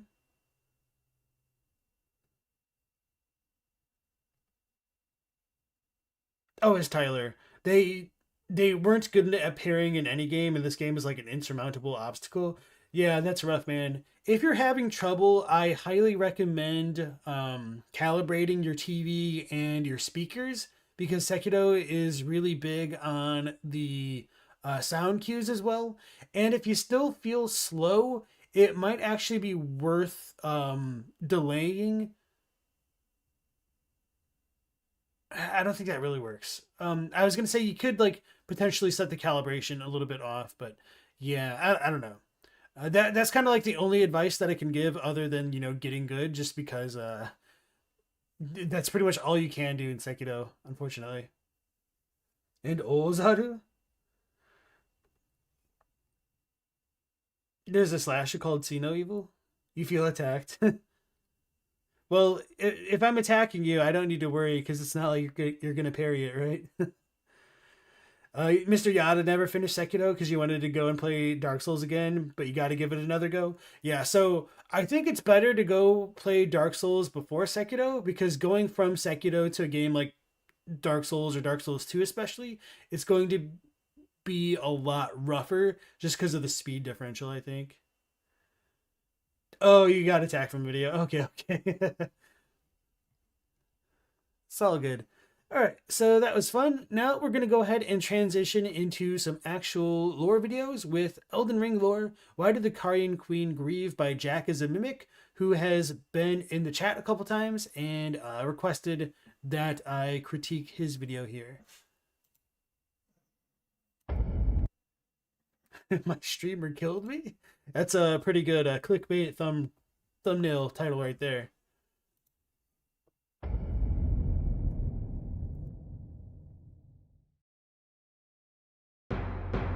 Law of causality.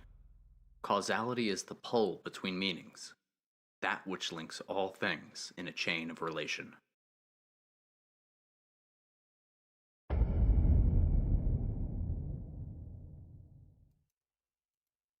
Chapter 1, The Great and Beautiful Full Moon Witch.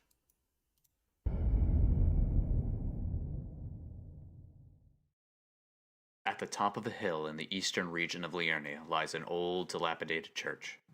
The passage of time has not been kind, its walls crumbling and roof collapsed.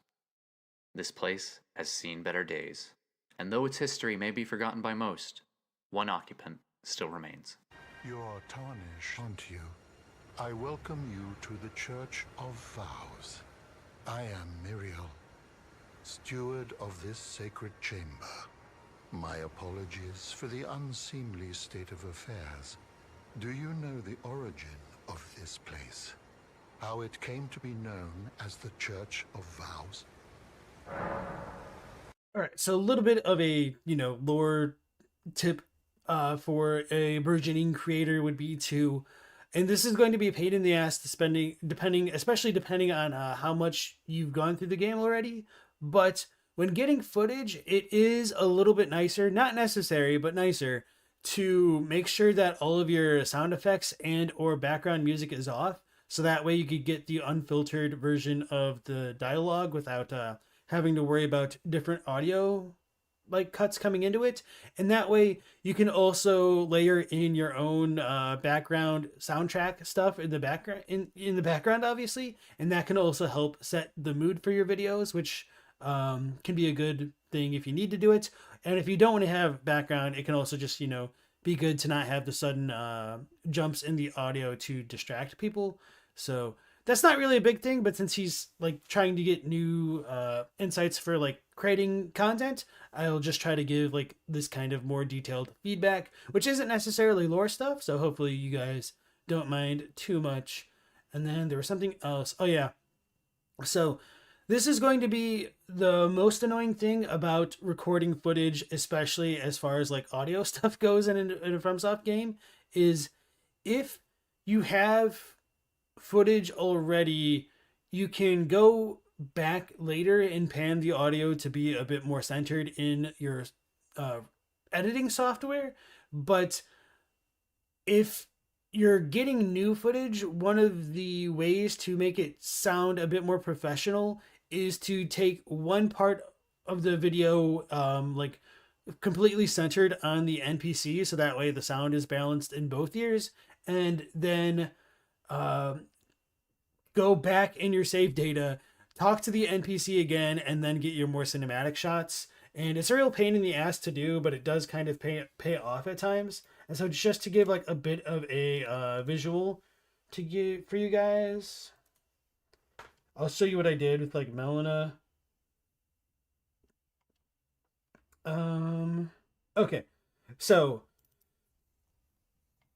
for my thing, I have NPC Melina level up dialogue, close up, comma, bad audio. So this is Melina more or less centered on the camera as well as I want. To strength, let my hand rest upon you. For but a moment, share them with me. Your thoughts, your ambitions, the principles you would follow. Shall I turn your runes to... So like in the beginning there, it's definitely off to the left. And because I have my camera locked here, I think I must have like turned my my like frame of reference a little bit to get it a bit more centered, but it wasn't that great. So the way that you remedy something like that is literally taking the audio again, but from a different angle. To strength, let my hand rest upon you. So you're like, what the hell am I looking at right here? It's because I'm not really looking at the characters. I'm trying to get a better audio sample, so I'm facing where her voice is coming from. For but a moment, share them with me. Your thoughts, your ambitions, the principles you would follow. So that sounds very balanced in the ears. So that's just like one technique to do. It is more of a pain in the ass, but I don't know. It's good for me at least.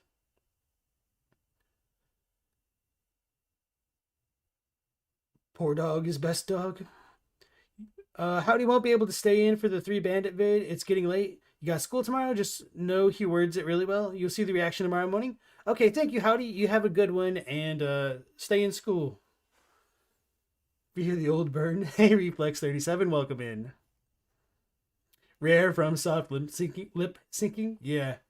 Okay, so that was a little bit too technical stuff, perhaps, but you know, just some feedback for our guy here. Well, that is a shame. But who can blame you? The shattering has caused us, all of us, to lose sight of something very dear.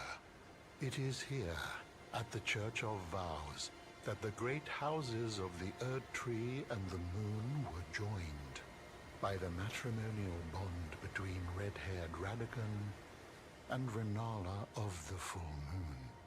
And so our church holds in view the monuments of both houses, the Erd Tree of the capital and the Academy of Rea Lucaria. Is there some good transitions there? More of Lady Rennala. She is queen, head of the Carian royal family, and governor of the Academy of Rea Lucaria, the great and beautiful full moon witch. Rennala, the last queen of Caria, comes from a long tradition of Carian queens, with the first said to have been a young astrologer who gazed at the night sky as she walked. She had chased the stars every step of her journey. Then she met the full moon, and in time, the astrologer became a queen. Rennala, like the previous queens of Caria, encountered this enchanting moon when she was young, but like no other queen before her, she was also a champion.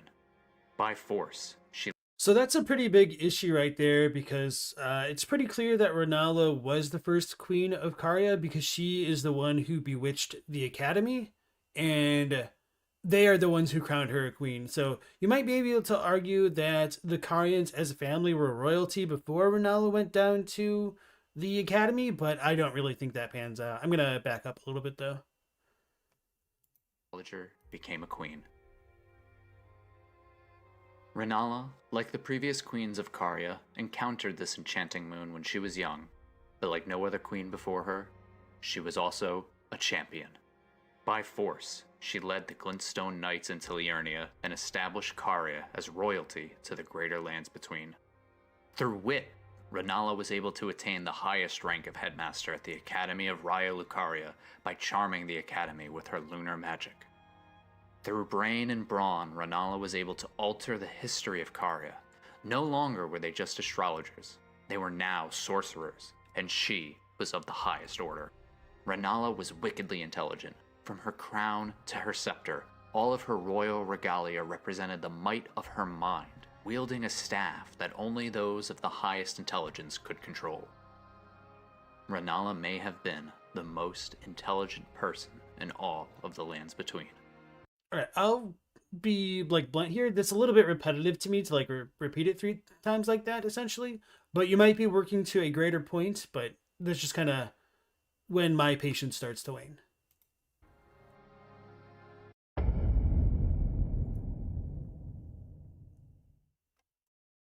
The First Liurnian War. Radagon's glory burns red as his hair.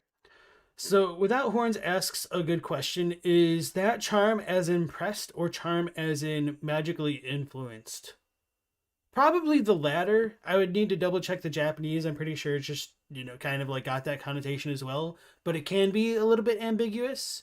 So, I think it's mostly magically influenced or impressed.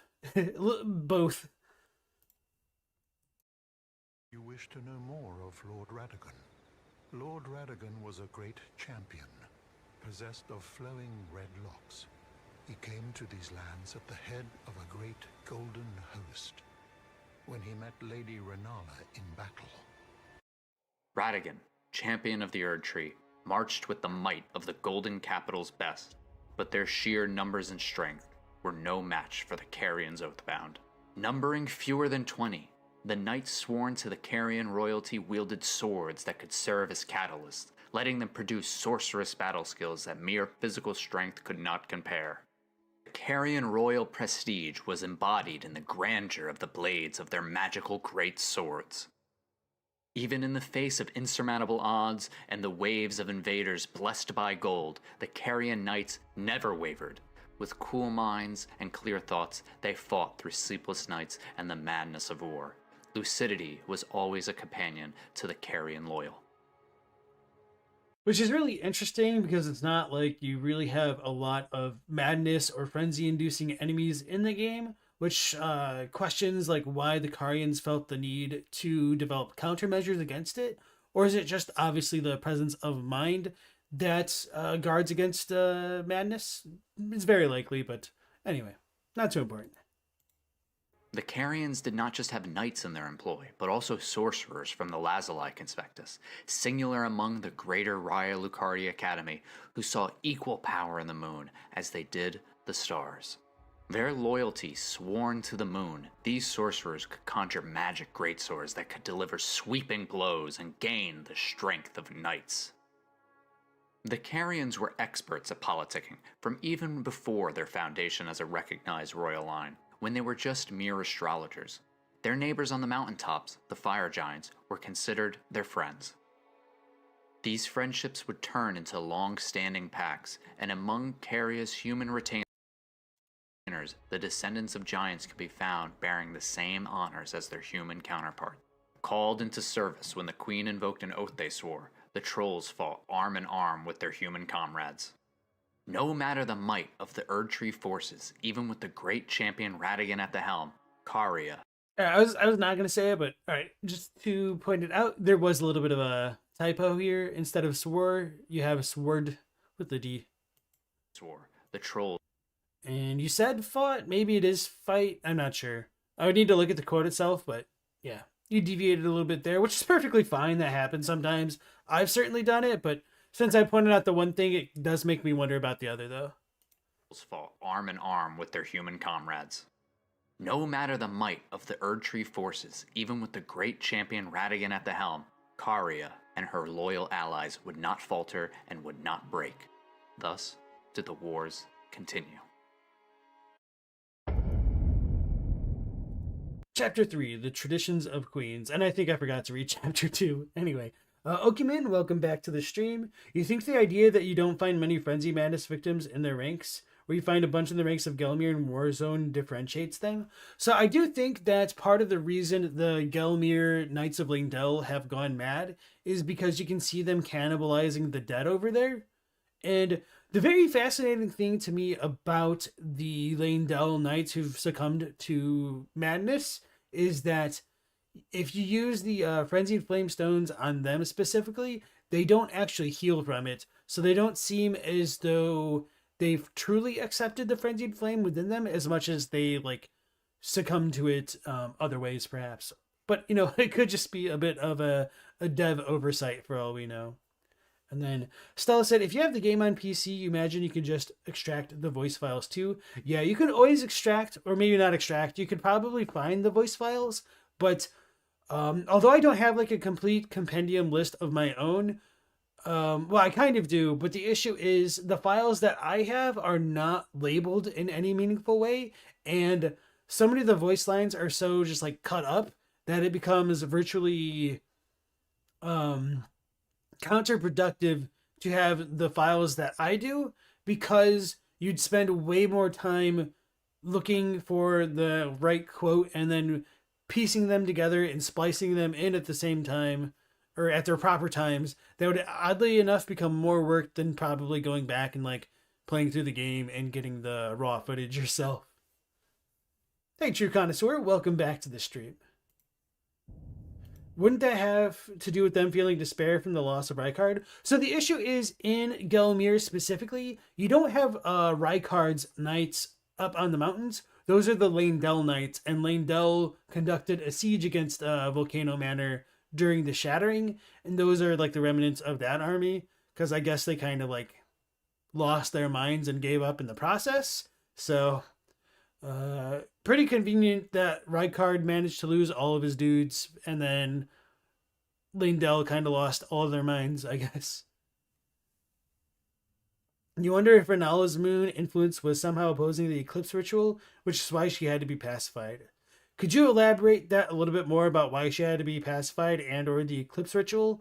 Because there could be multiple things at play which I don't want other people and or myself to get distracted by. The Second Liurnian War. No victory for the Golden, nor for the Moon. No prize but atonement, the birth of a vow. Lord Radagon was a great champion, possessed of flowing red locks. He came to these lands at the head of a great golden host. When he met Lady Rennala in battle, he soon repented his territorial aggressions there, and became husband to the Carian queen. After 2 campaigns, the unstoppable forces of the Erdtree were at a standstill against the immovable might of Caria and her queen. Allies come in all shapes and sizes. Even the most obstinate enemy can one day become a close friend. At least, that is what Rennala believed. Whether what happened next was born of love or of political ambition is not known, but what is known is that it was a miracle. Do you possess any celestial dew? Then And I think Abraham Lincoln said, I destroy my enemy when I make him my friend. I might be like misremembering the quote, but I think that's such a powerful way of phrasing it, because like the idea of destruction in a certain sense is true and present in that quote, in that your enemy is no more, but that's because they are your friend. And it kind of reveals that there is an alternative beyond like actual like literal destruction, because like the change in the relationship kind of is everything right there. Yada says, they're kind of spitballing, but she is the full moon queen, so she might have had some connection or controlling force over the moon, which may prevent whatever Mikola was attempting with the eclipse. So, the question is when you're talking about this, because Mikola could not come to be until after the Carians were born, so Rennala would not have been opposing Mikola at the very least before the Shattering, and so there'd be no reason for Radagon to interact with Rennala on behalf of Mikola, because Mikola would not have been born yet, if I'm understanding what your question is, which I might not be. Is that it was a miracle. do you possess any celestial dew? Then I would like to share my knowledge with you concerning the miracle of this Church of Vows. Radagon once cleansed himself with celestial dew, repented his territorial aggressions, and swore his love to Rennala. The order of the Erdtree and the fate of the moon were conjoined, and all the wounds of war forgiven. If the Erdtree was to make amends for their transgressions, they would need to offer something in return for peace. In return, they offered a marriage between champion and champion. Thus, the Carians could reign independently over their vassals with no... I like it. I like that little CC. The Karens could reign independently over their managers. And champion. Thus, the Carians could reign independently over their vassals with no fear of aggression from their eastern neighbor. And the Erdtree Empire now had safe passage to the south, able to march on the fringe lands unabated. This union would result in 3 children, General Radahn, Praetor Rykard, and Lunar Princess Ranni, as well as their stepbrother from their father's side, Blythe the Half-Wolf. One of the greatest gifts in the world is that of children, and a mother's love knows no bounds. While Rennala loved all of her children, her love for Ranni was special. She was more than just her daughter. She was a Carian princess, and one day would become queen. She would have to follow in her mother's footsteps, rule the Carian royal house, and follow Carian traditions. When Ranni was young, she was led by the hand of her mother, like Rennala's mother led her, to meet her moon. What she beheld was cold, dark, and veiled in occult mystery. Indeed, for to the world, the Carians and their queens were adherents to the full moon. Sorcerous pilgrims would make their way to the mountaintops to behold the moon that they thought young Rennala gazed upon. Yet, it is tradition to pass down the truth, from mother to daughter of the dark moon. There is another tradition shared between the mothers and daughters of Caria. In the Grand Library of Raya Lucaria, there is a locked chest that is passed down to Carian princesses. Inside, a wedding ring. A mother's wedding ring for her daughter, hidden in a locked chest that has been passed down from many queens to many princesses, so that one day the consort who she would be wed could give. And one day this ring would pass from Rennala to Ranni, from mother to daughter. Imagery of the cold and dark moon, veiled in occult mystery, and the symbol of a cold oath. An oath of the queen to the dark moon, an oath of consort to the queen. When Radagon wed Rennala, she gave him this ring so that he may bestow it on her finger, and to honor long-standing tradition, the Carian queen would gift her consort with a legendary armament. Let me back that up. Consort to the queen. To the dark moon, an oath of consort to the queen. When Radagon wed Rennala, she gave him this ring so that he may bestow... Oh, okay. I just misheard. I thought he said it the other way around. I'm like, wait, what? Okay, we're good. Bestow it on her finger, and to honor long-standing tradition, the Carian queen would gift her consort with a legendary armament. Less of a sword and more of a beam of light itself, a moonlight greatsword, a guiding moonlight. However, Radagon's loyalty would not always be to the cold and dark, and he would reshape this gift later in his life to proudly symbolize the tenets of his true master. This blade of the dark moon would become a Golden Order greatsword, made of light and modeled after the Elden Ring itself. But for a time, all was well for Caria and her queen. Is this loss? Something would happen, though, that would break Rennala. The once great and beautiful Queen of the Full Moon would only feel cold, dark, and alone. On a night of wintry fog, the rune of death was stolen, and the demigods began to fall, starting with Godwyn the Golden. The lands between were shook by the death of a scion of the Golden Bough, but another child perished that night as well. The thing most dear to a mother would be taken away from her. The love of her life would slip from her grasp, never to return. The death of... Alright, that was a little bit ridiculously loud in comparison to the rest of your volume, so... Anyway, Okiman said, it's a real jerk move on Radagon's part to mod his engagement present. Yeah, most certainly, and... a lot of people don't really like that guy. The more you hear about him, the more he sounds like a jerk, you know? So Yada said, "You're more thinking that Rennala's mere existence is in opposition, and not that she necessarily directly opposed Mikola. And the thing that gets them is the Amber Egg having a great rune, so a post-shattering thing inside of it that bewitches her.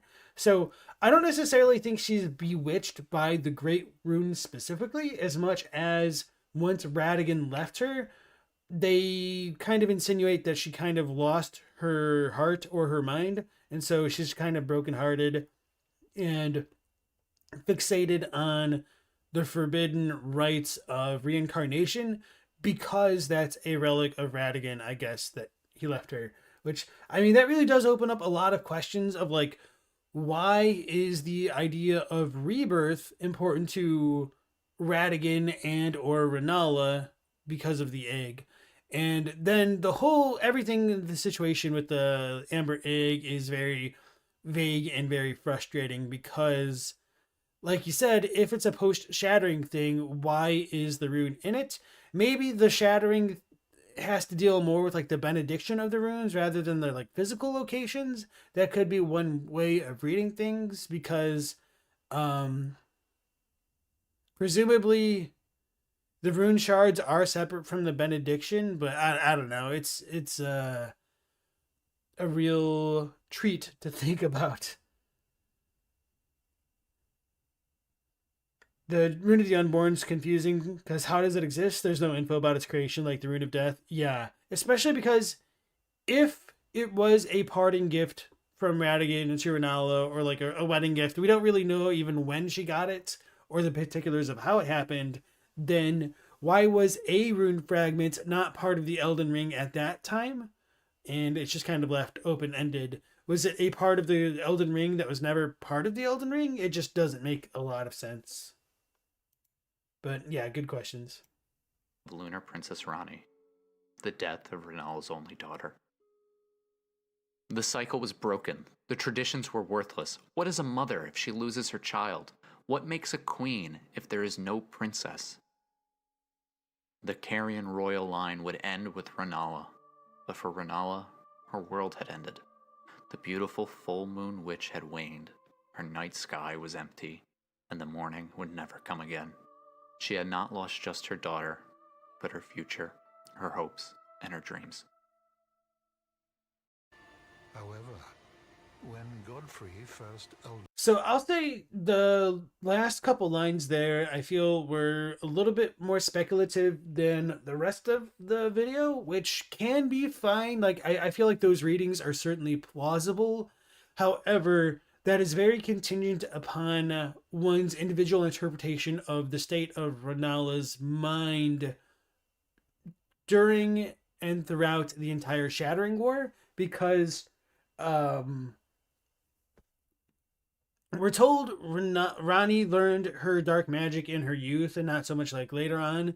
So there's a good chance that Rennala hasn't exactly been with it for a very, very long time. And she might not have been the most present, I guess we can say, for Rani and or lucid enough to quite comprehend what had happened with the Knight of the Black Knives, because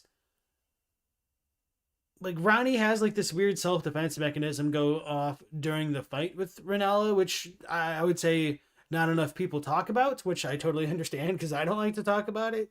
But yeah, I don't know. Without Horn says, they assume great runes don't need to be from the Elden Ring to exist. Otherwise, how do you explain the mending runes? Yeah, and that's one of those things, but I am pretty confident it is described as a shard of the Elden Ring. It is used for mending the Elden Ring, because if you get that one that fits the prerequisites of having 2 shards of the Elden Ring, allegedly, to go back and be able to mend the ring enough to at least go into Lindell or like talk to the Two Fingers. But that great rune also doesn't have a corresponding Two Fingers. It has its benediction from the beginning. You don't need to go to a divine tower or anything like that. Could Rani's fingers have been that one's 2 fingers? Maybe. But yeah. Cantrell says he sure is reading into it about being Ronnie when the game says she was depressed over the jerk leaving her. Maybe, yeah.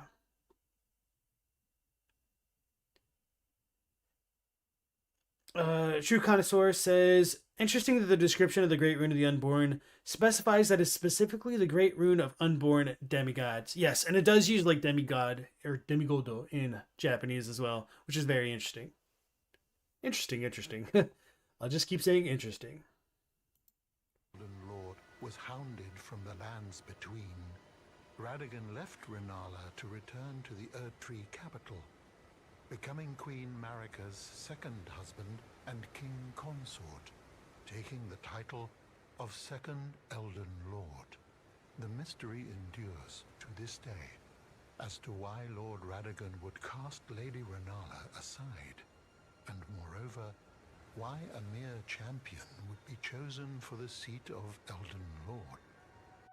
Rennala would have to be alone with her grief, a grief she could not share with her husband. Although Radagon was loyal to the Golden Order and was compelled to return to the capital, he was still the father of Ranni and husband to Rennala. No matter where his true loyalties lied, and no matter the oaths he would break, he could not bear to see the love of his life in such pain. He would still attempt to protect her heart in his absence. He would always try to mend what was broken. He would also leave behind a... So I feel like those claims are very unsubstantiated. So I think there needs to be more to support those statements. See the love of his life in such pain. He would still attempt to protect her heart in his absence. He would always try to mend what was broken. He would also leave behind a gift for his beloved, one that might help ease the pain. In the end, Lady Rennala was left alone, cradling the amber egg Lord Radagon bequeathed her. Now, and that's a very common reading of things which isn't actually explicit, and I'll move the text up here so that way you can actually see what Muriel says, and I'll back it up as well. Help ease the pain. So many people believe that Radagon left Rennala the egg when he left, although nothing actually says it quite that way as far as I'm aware. in the end, Lady Rennala was left alone, cradling the amber egg Lord Radagon bequeathed her. So because of the way this sentence is written, and this isn't exactly like an English thing, it can make it sound as though she was left cradling the amber egg that Radagon bequeathed her when he left, but it's vague about when he gave it to her, because he could have given it to her like when they got married, when they first met. It doesn't really matter, anytime in the past, and he's still able to leave, and that kind of relationship is just open to interpretation because we don't know when she actually got the egg. She could have just been holding it as he left. Right, it looks like ads are going to play shortly too. She devotes herself to it through forbidden rite, the grim art of reincarnation. You would do well to remember, severing a vow, strongest of bonds, has consequences ever more dire. An egg of amber was left in place of Consul. If Rennala could not have her daughter back, she could make a new one, again and again. Inside this amber egg was a piece of the Elden Ring itself, the Great Rune of the Unborn. With the power of creation, she could bear new children, perfect children who could be born anew, again and again and again. But these children born anew are all frail and short-lived, imperfect beings, each and all. And so this makes it sound as though Rennala's frail-born children were a post-shattering event, although the game doesn't quite frame it that way. That doesn't mean that this is necessarily wrong. It's just one of those things where we lack sufficient information to confirm or deny. As long as the memory of love exists, grief can never go away. Only when memory fades, so too does the pain, and the joy with it. I know that little editing trick where you you play the footage like normally and then reverse it. I've had to do that a time or two. Memory fades, so too does the pain, and the joy with it. Thus did Rennala repeat the process. I guess a tip that I can give you for something like this is you can also slow the footage down to like half speed or something like that, and it won't be like that drastic of a difference most times, especially if you're recording at 60 FPS. And if you do slow down and then do the reverse as well, like with that, it can, you know, kind of work just as well. But anyway. As the pain and the joy with it. Thus did Rennala repeat the process, eventually becoming utterly dependent on it. It was sleep to her, and with each awakening memory of grief and of joy, she faded into oblivion. So I would also say that's very contentious. Certainly we know her scholar children experience that, but that's because it's a metaphor for like rebirth itself.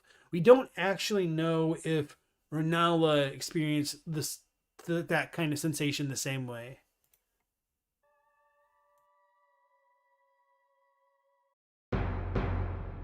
Law of regression. Regression is the pull of meaning, that all things yearn eternally to converge. The cold and fearsome dark moon witch. This way, Tarnished. May I have a word?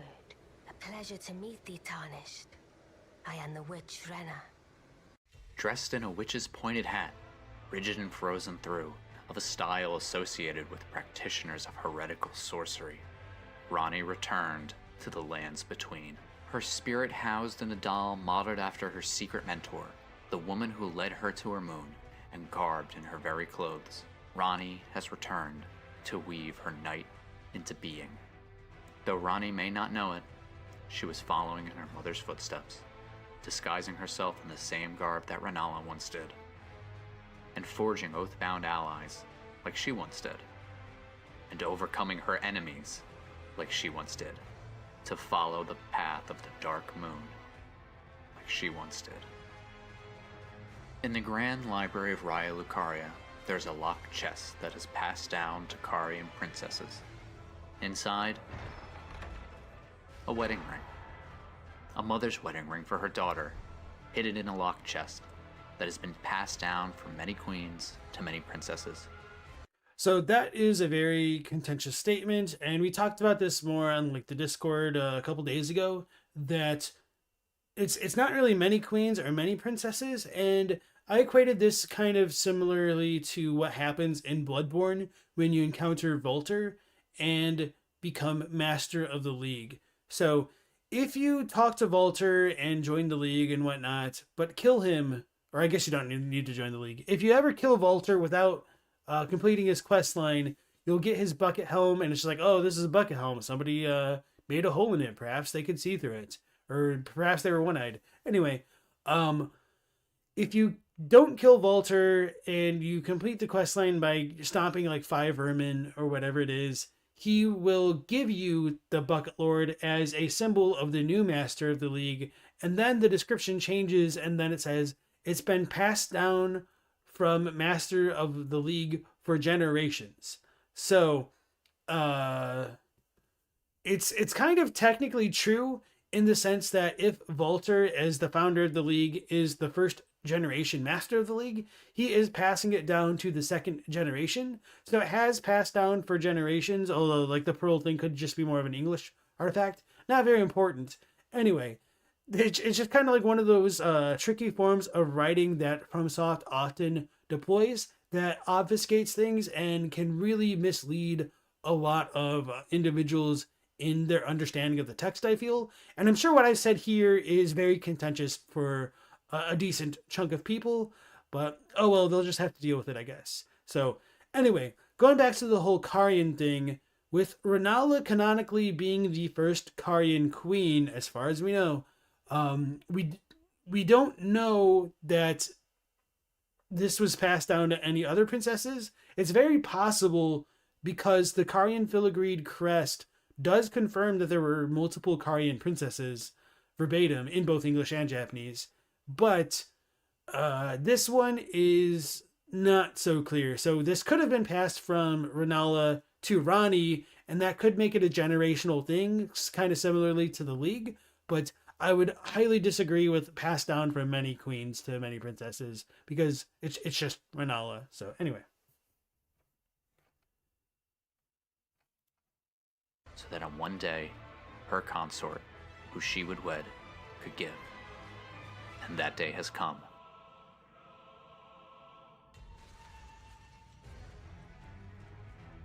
So it was thee who would become my lord.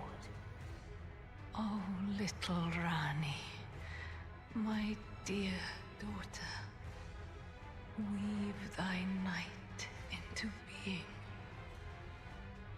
She will, Rennala. She will. Nah, it's because the real ending, the Frenzy Flame ending, though.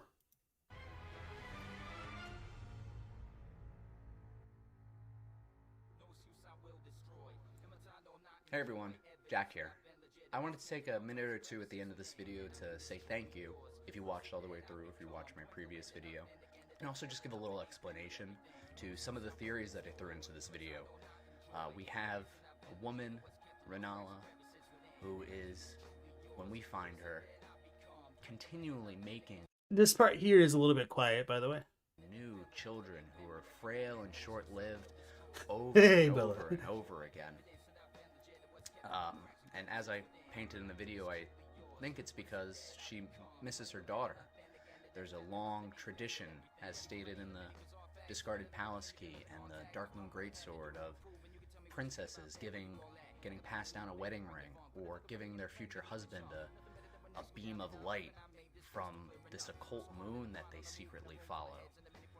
Something like this is a little unorthodox, but it has a lot of validity. It also gives us a different understanding of the timeline and the lore within Elden Ring. If Rennala is truly grieving Ranni's death, well, that would mean the Night of the Black Knives occurred before Radagon left for the capital. It would mean that it happened before Godfrey was banished. So what does that mean for the story? If Radagon wasn't at the capital yet, and as some people believe Miquella was allied with Godwin in some way, what does that mean for the birth of the Twin Empyreans? If Rennala has been an adherent for the Dark Moon, and it's a tradition that's passed down from mother to daughter and mother to daughter and shared with their husband, what does that mean for the Carian goals? Why did they come to Liurnia? Why did Radagon get sent from Marika to go to war on Liurnia and eventually have a marriage together? If he knows about the Dark Moon, what does that mean for Marika knowing about the Dark Moon? So there's a lot of questions we can ask just for changing one simple thing to our understanding of the story. We have an example of Renna the Snow Crone really being Rennala in disguise. So yeah, those are like a lot of super contentious stuff, and unfortunately you're not giving a lot of actual textual evidence to support this stuff. These are more just like what if questions, which I think are contradicted in the text in other parts, most specifically about things like relating to the Shattering, with the Shattering allegedly happening before Radagon returns to Leyndell. Because obviously you brought up the question of like the Twin Empyreans, but then that's kind of all you did. You just brought up the question, which is kind of frustrating, to be honest. And then what was the Snow Crone thing? Yeah, that one is also contentious. I don't necessarily like hate it, but we don't really know if Rennala was the Snow Crone.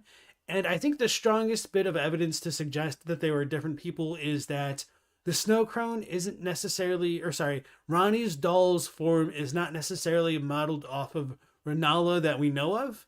And, you know, maybe Rennala underwent rebirth or something like that, so she looks different. And even what I said right there is hugely contentious. But the Snow Crone may have been somebody else, although there really is that weird overlap between Rennala teaching Ranni about the moon and the Dark Moon, which is cold, and the Snow Crone in general. So I don't necessarily fault him for like wondering about that specifically, but just in general, we need a little bit more meat on the bones right here. We have her Ranni's Dark Moon telling us that her mother led her to her moon, and her moon was a dark moon, but we have some spells and some items saying that the Snowy Crone Witch was a heretical witch in the woods who taught Ranni. So which one is it? Castle Soul and uncovering the mysteries of the eclipse. Please stay tuned.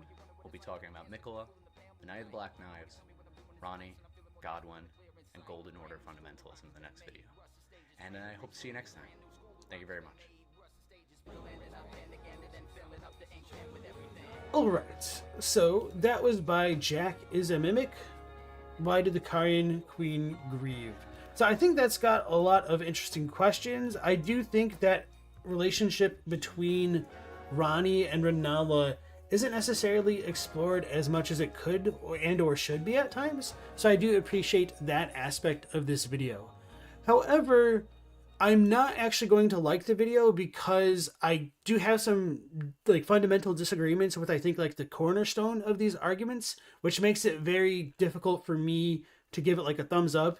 Because even at times when I do have disagreements with like a lot of other content creators, I can appreciate where they're coming from. And some of the disagreements that I tend to have is just like more like flavor things. Whereas I feel like this one is more of like an actual factual thing that I just cannot be on board with, and not so much like an interpretation thing. So I didn't dislike the video. I'm being very honest about that. So I do think Jack is a Mimic. You have the potential to grow. I'm looking forward to it, and I'm sure we'll have like a lot more lively discussions. So don't like take this super negatively or anything. I'm just trying to give my most honest feedback I can. Hope you can appreciate that. And I do want to thank you for submitting the video and subjecting yourself to this. So yeah, I appreciate that. So good luck on the next one. And if you do want me to review more, just go ahead and make sure you like either send it to me on the Discord or on the video for this itself, and I will add them to the queue. So once again, thank you very much for submitting that, Jack, and good luck.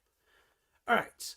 So next we have Queen Marika's full story explained by Bandit Games, which has been suggested to us by Howdy for a couple days now. And so let's go ahead and dive on in.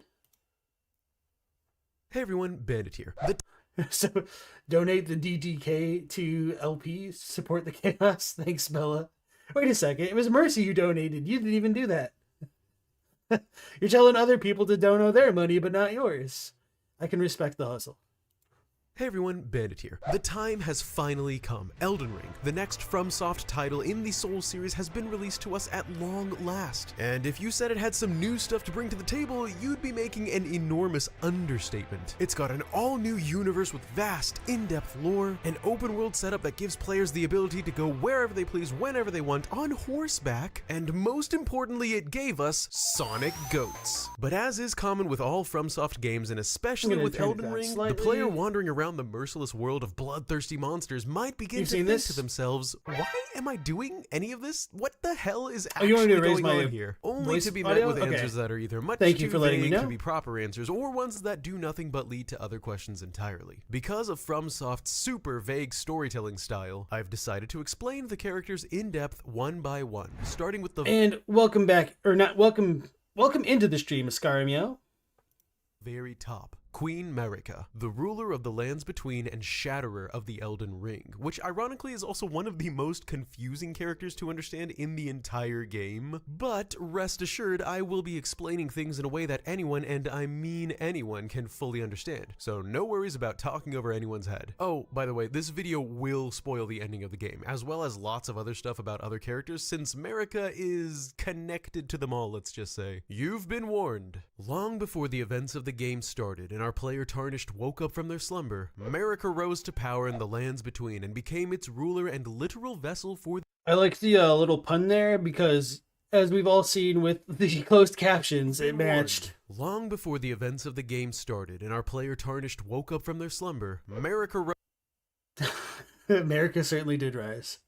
Rose to power in the lands between and became its ruler and literal vessel for the Elden Ring. But first, let's define what all these things mean so that everyone's on the same page regarding the setup of the world. The Elden Ring physically is a combined set of runes, called Great Runes, that anyone can see upon loading the game. It's right there, in the menu. That is literally the Elden Ring. Metaphysically though, the Elden Ring is the most powerful object in the realm. But what does that really mean? Basically, the world of the lands between has its set of rules within which which everything operates, and these rules are set by the runes that exist within the Elden Ring. For example, the Elden Ring has the runes of order, life, and death, meaning all three of these concepts exist and are enforced within the lands between. If you were to remove the rune of death from the Elden Ring, then death itself would no longer exist in the lands between, which actually happens, but more on that later. The outer god that Nice. I was kind of like debating about pausing the video and be like, well, kind of technically asterisk, because there's still like death by combat and stuff like that. So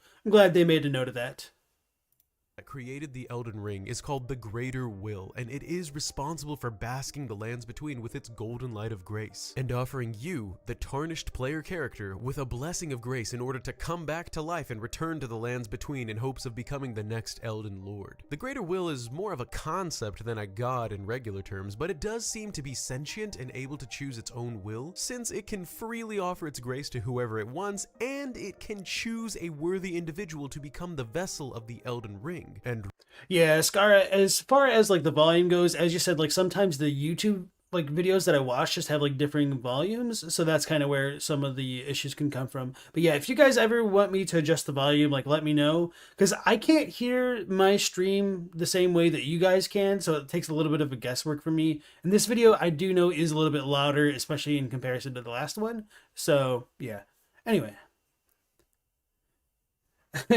You think it would be more accurate to say death as defined by that rune is removed? Yeah, maybe.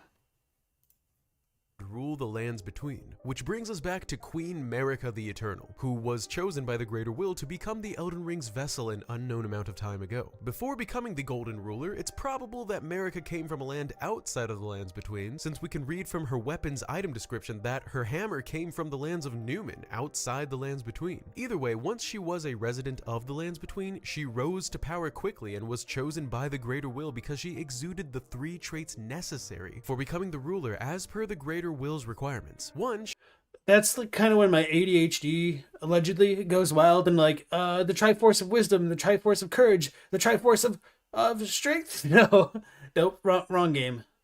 She was an Empyrean, which is a very specific race of people that must have been born from only one god, not it's Triforce of Power, isn't it? I was blanking. Don't judge me.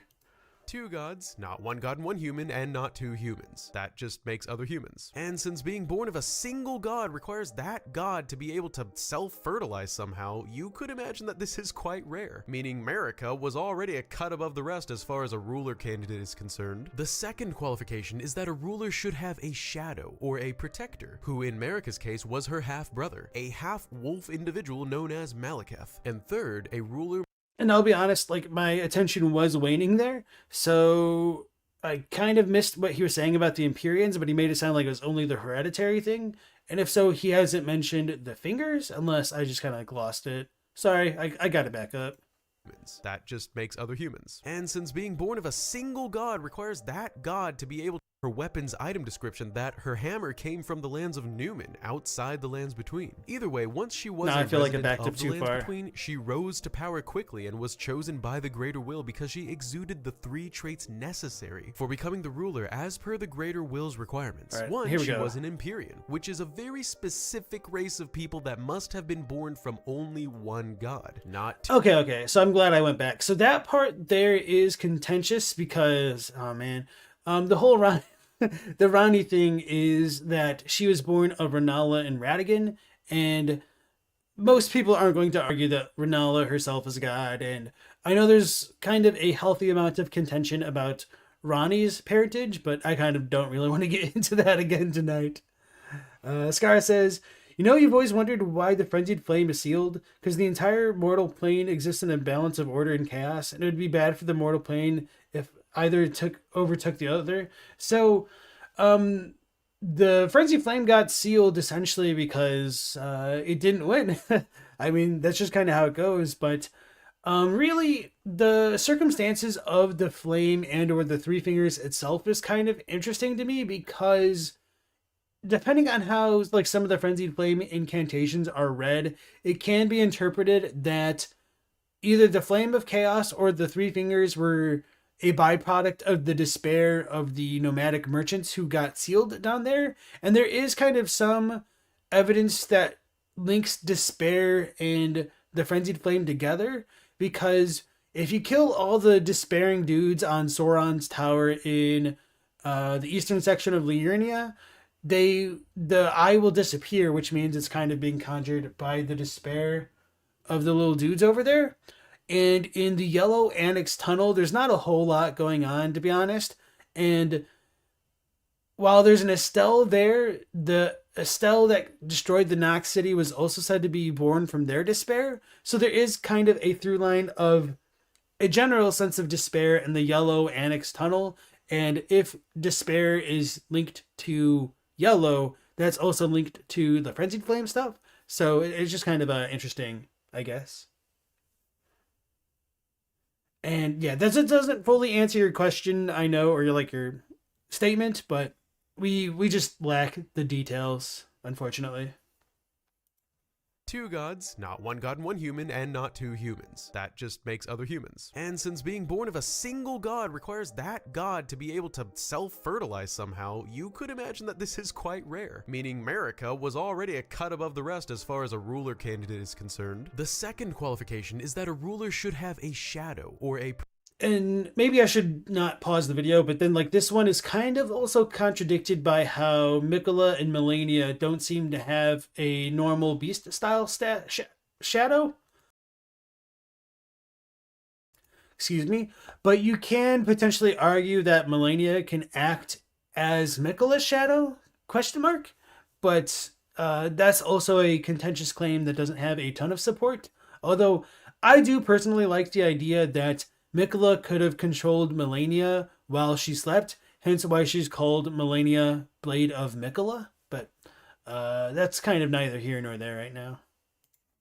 Protector, who in Marika's case was her half-brother, a half-wolf individual known as Malekith. And third, a ruler must have a consort, which Marika had. The man known as Godfrey was her husband and willing partner with which she could and did bear several children. Oh, and by the way, the consort of the ruler, aka the Elden Ring's vessel, receives the title of Elden Lord, which is why Godfrey is the first Elden Lord, being Marika's husband. Anyway, having passed all the qualifications for ruler, the Greater Will chose Marika, and she then became Queen Marika, ruler of the lands between and literal vessel for the Elden Ring. And as queen, it wasn't long before she started popping out some royal kids with her hubby Godfrey. Their first... And this is a little nitpicky, but I don't really mean to be nitpicky. This is just kind of an observation more than anything, is that I don't necessarily know how much the Greater Will, quote-unquote, chose Marika, in as much as Marika and Godfrey kind of made their wills a reality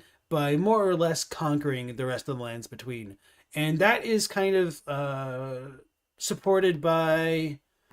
Is it the Blessing of the Erdtree? Let me look it up. I always forget which is which. There's so many Erdtree descriptions. This is the Lowlanders rune. But I'm thinking of something else. So the Lowlanders rune says, grace was brought to the fairy fringes and lowlands of the lands between, and with the Golden Order came the weight of its history, a history of conquest and subjugation. I've talked about this briefly a couple times on stream, the other day especially, I think it was, or maybe it was the day before that. But Golden Order here isn't really Golden Order Japanese, it's just Erdtree, Golden Tree. And yeah, that's not too important. What's the other one? Embodiment of order. I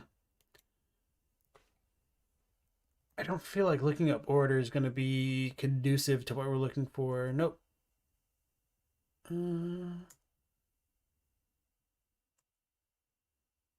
Okay, this is it. Protection of the Erdtree. I couldn't remember if... Okay, so that one doesn't share the description. Okay, protection of the Erdtree. I'll try to remember this, but I'll probably forget again. So, in the beginning, everything was in opposition to the Erdtree, but through countless victories and war, it became the embodiment of order, which is very, very fascinating to me because this implies / confirms that just owning the Elden Ring wasn't really enough for the forces of the Erdtree, and not everything was subject to the rules of the Elden Ring, which might also tie into Marika's I think, first church dialogue. No, maybe that one isn't it. Where she tells everyone to either get with her order or take the highway, essentially. So, right. I don't exactly remember how I came down this route from what he said.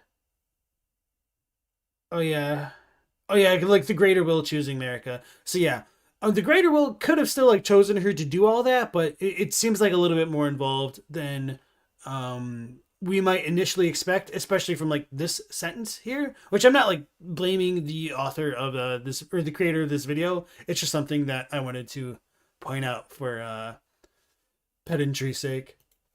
Born was named Godwin. Then they had the Omen twins, Morgoth aka Margit and Moog aka Mogwin. And finally their runt of the litter named Godric. These half god, half man. So yeah, that's also contentious. Not that I like necessarily disagree with that too much. I also think Godwin dead was born first, potentially in an age before the Omen were like fully a thing, but you know, we don't really know that. So that's just kind of what I'm trying to emphasize here. We don't actually know any of the demigods' birth order, unfortunately, except for the fact that like Godfrey's children were most likely born before the Carians, and the Carians were also most likely born before the twin prodigies, as they're called. And then Melina is a big old fat question mark, because she there. Technically, Plassey is the first Elden Lord. I have strong disagreements with that because it is written as hearsay in the Placidusax's Old Lord Talisman description, or his remembrance, I forget which is which. And that is kind of directly contradicted by multiple items describing Godfrey as the first Elden Lord. And the way that I look at the lore of these games is that things that are written as hearsay are just that, hearsay. So that doesn't necessarily mean they're fact. Quite often, there's a lot of things that are written as hearsay that are, you know, kind of still factual, but we don't have any, like, way to disprove a lot of those statements. So they're just kind of taken for granted or at face value. Whereas this is something that is contradictory. And so when we do have a bit of a contradiction between something that is written as hearsay versus something that is not written as hearsay, my MO is to take the non-hearsay descriptions as more canonically accurate. So I know others differ about that, but just to be clear on my feelings.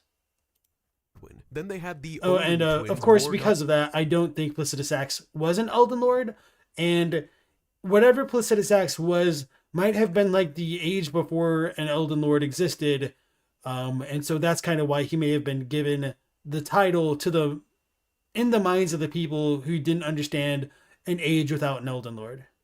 So I kind of phrased that a little bit poorly, but hopefully it was clear enough.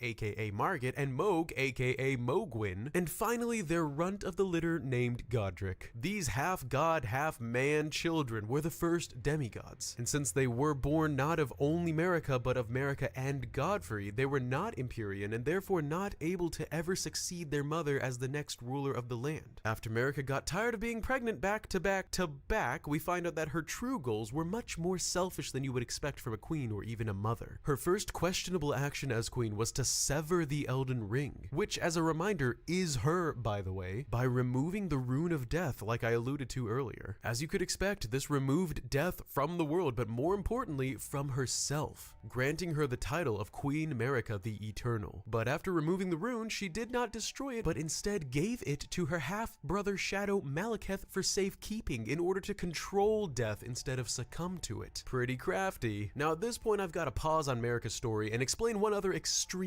important lore detail, and that is...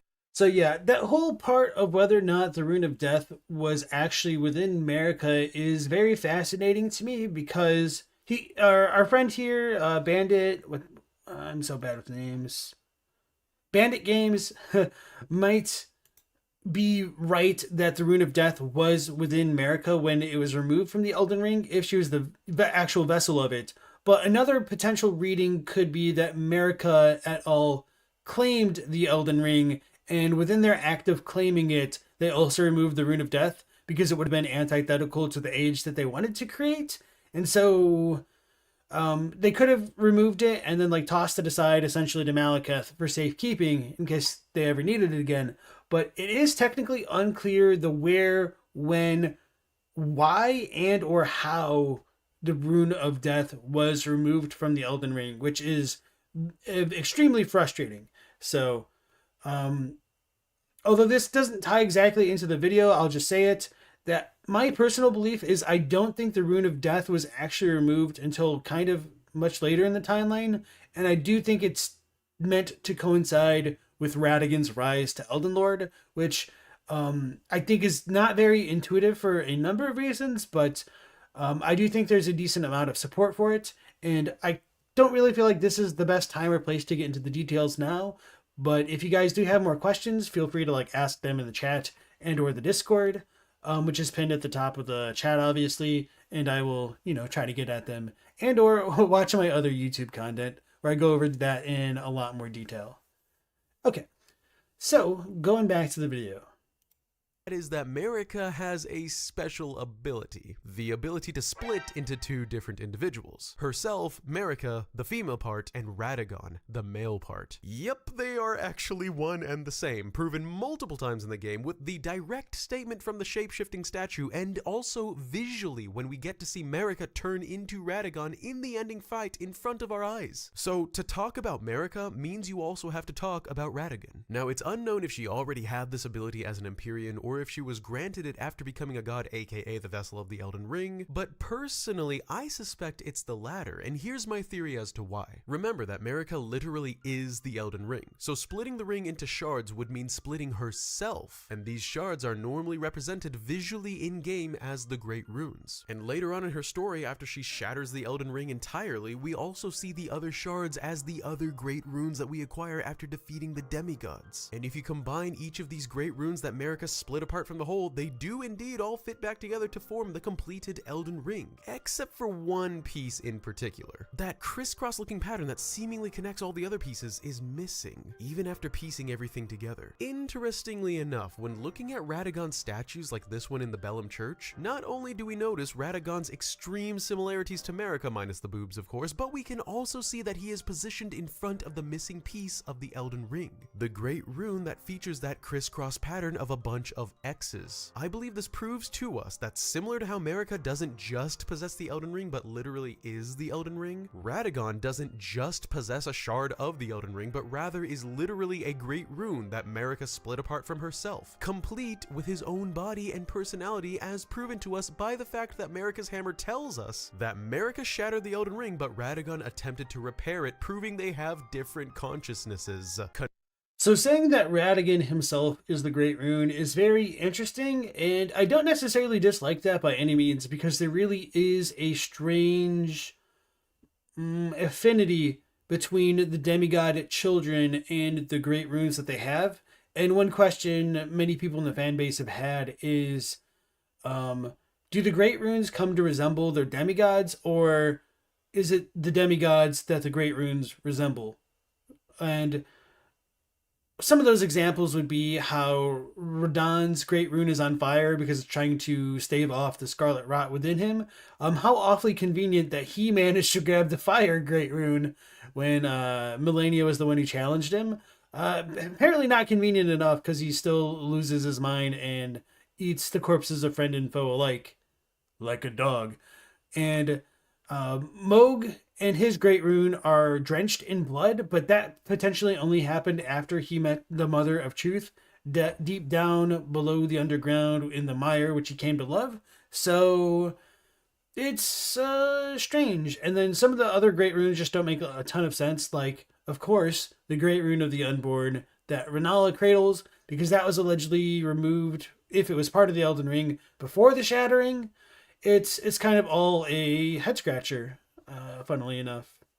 So, Scar says, but a depiction of the Elden Ring is a bit more complicated. So the Elden Ring might be linked to the Great Tree, but after the parasite that is the Erd Tree, the Elden Ring was also brought under the Greater Will's power. So you think the Elden Ring wasn't initially under the Greater Will's power? That's interesting. I feel like that might be contradicted in the Elden Stars description, which said the Greater Will brought down the Elden Ring along with the Golden Meteor and or the Elden Beast.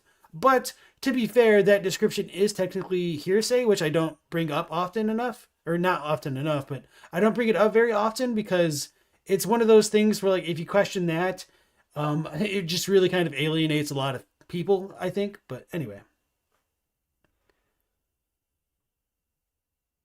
If Radagon is a great rune, so is Ranni. And that's kind of funny because if Ranni is a great rune, it's really ironic that she would take another great rune to kill another alleged great rune in like Godwin or something like that. But anyway, that's not too important. Captini says, what is the red rune thing piercing Marika when she hangs on that arch? Is it a piece of the Rune of Death? That's a common question and a common reading of it. We don't fully know. You could just say it's the Spear of Longinus if you believe it. Marika is like a bit of Christian symbolism. You could say it's Gungnir, the Odin stabbing spear, where he got pierced to a tree and eventually understood the runes in Nordic mythology. So, yeah. Destined Death does seem like a likely comparison. One kind of shitpost reply that I would give to that is maybe that spear is Radagon, because it's only like once she becomes Radagon that like the spear disappears, and it could be a curse against her. Anyway, good question. Sorry, I don't have like a good definite answer for that. Captini asks, if the Rune of the Unborn was removed, would it mean that there won't be any new beings anymore? Only rebirth?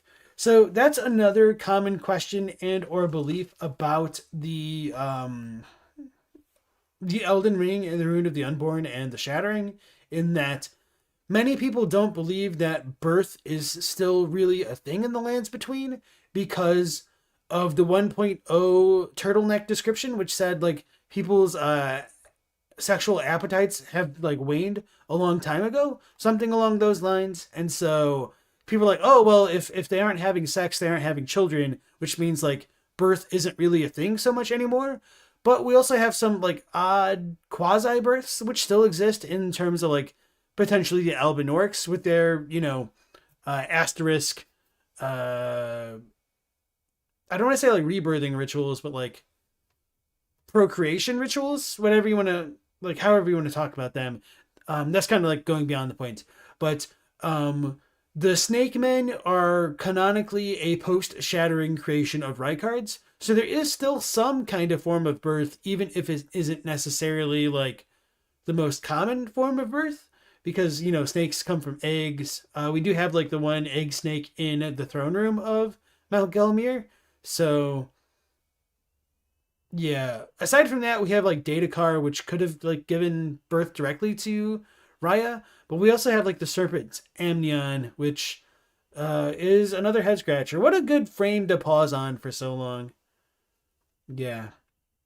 And Without Horn says, the red fragment is Velka and Odin working together. Who's to say that Velka and Odin are different people without horns?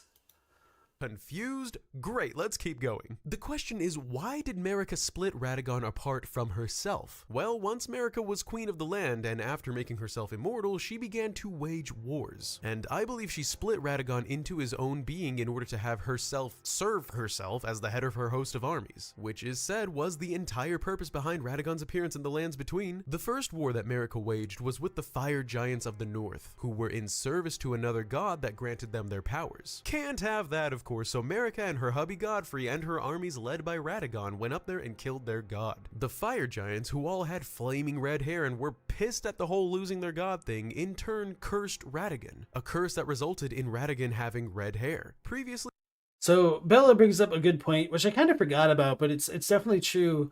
Where she says, not to be nerd emoji, but a surprisingly large amount of snakes actually do live birth. So yeah, that's thanks for bringing that up, because I forgot about that. Hey Jay Dixon, welcome back to the stream. You've missed the last few streams, but good to see I'm back doing these. Nice. Yeah, welcome back. I didn't stream yesterday, so you missed a few less than you may have thought, but yeah, I am streaming regularly again. So, now that I paused the video, I thought about like pausing it a moment ago, but I didn't want to do it because, intrusive thoughts be happening. But I don't necessarily think that Radigan is really a great rune, if for no other reason than I don't think the form of like the Web of Weird in Radigan's Lattice Elden Rune Sigil existed until after he was able to study sorcery in the Academy of Raya Lucaria, because it is my opinion, and I guess I should pull up the old screenshot folder. Hopefully I actually labeled this at some point. Crest? Sigil? Crest? Okay, it looks like sigil will be necessary.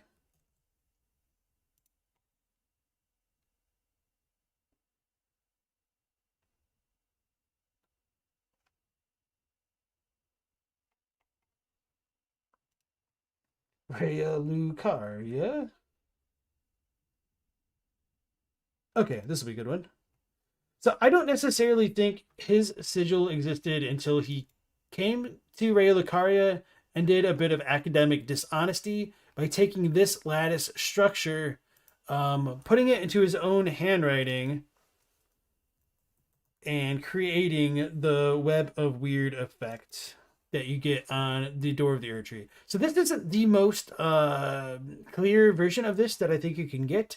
However, when you do fight him in his boss fight, surprising I know, he can create this kind of Elden Rune effect that kind of has the lattice structure within a greater circle, which I think is meant to be behind all of the other runes. So I don't think this could have existed until he was able to study this stuff, just to kind of reiterate that. So, well, I like the idea, I just don't think it really works out, unfortunately.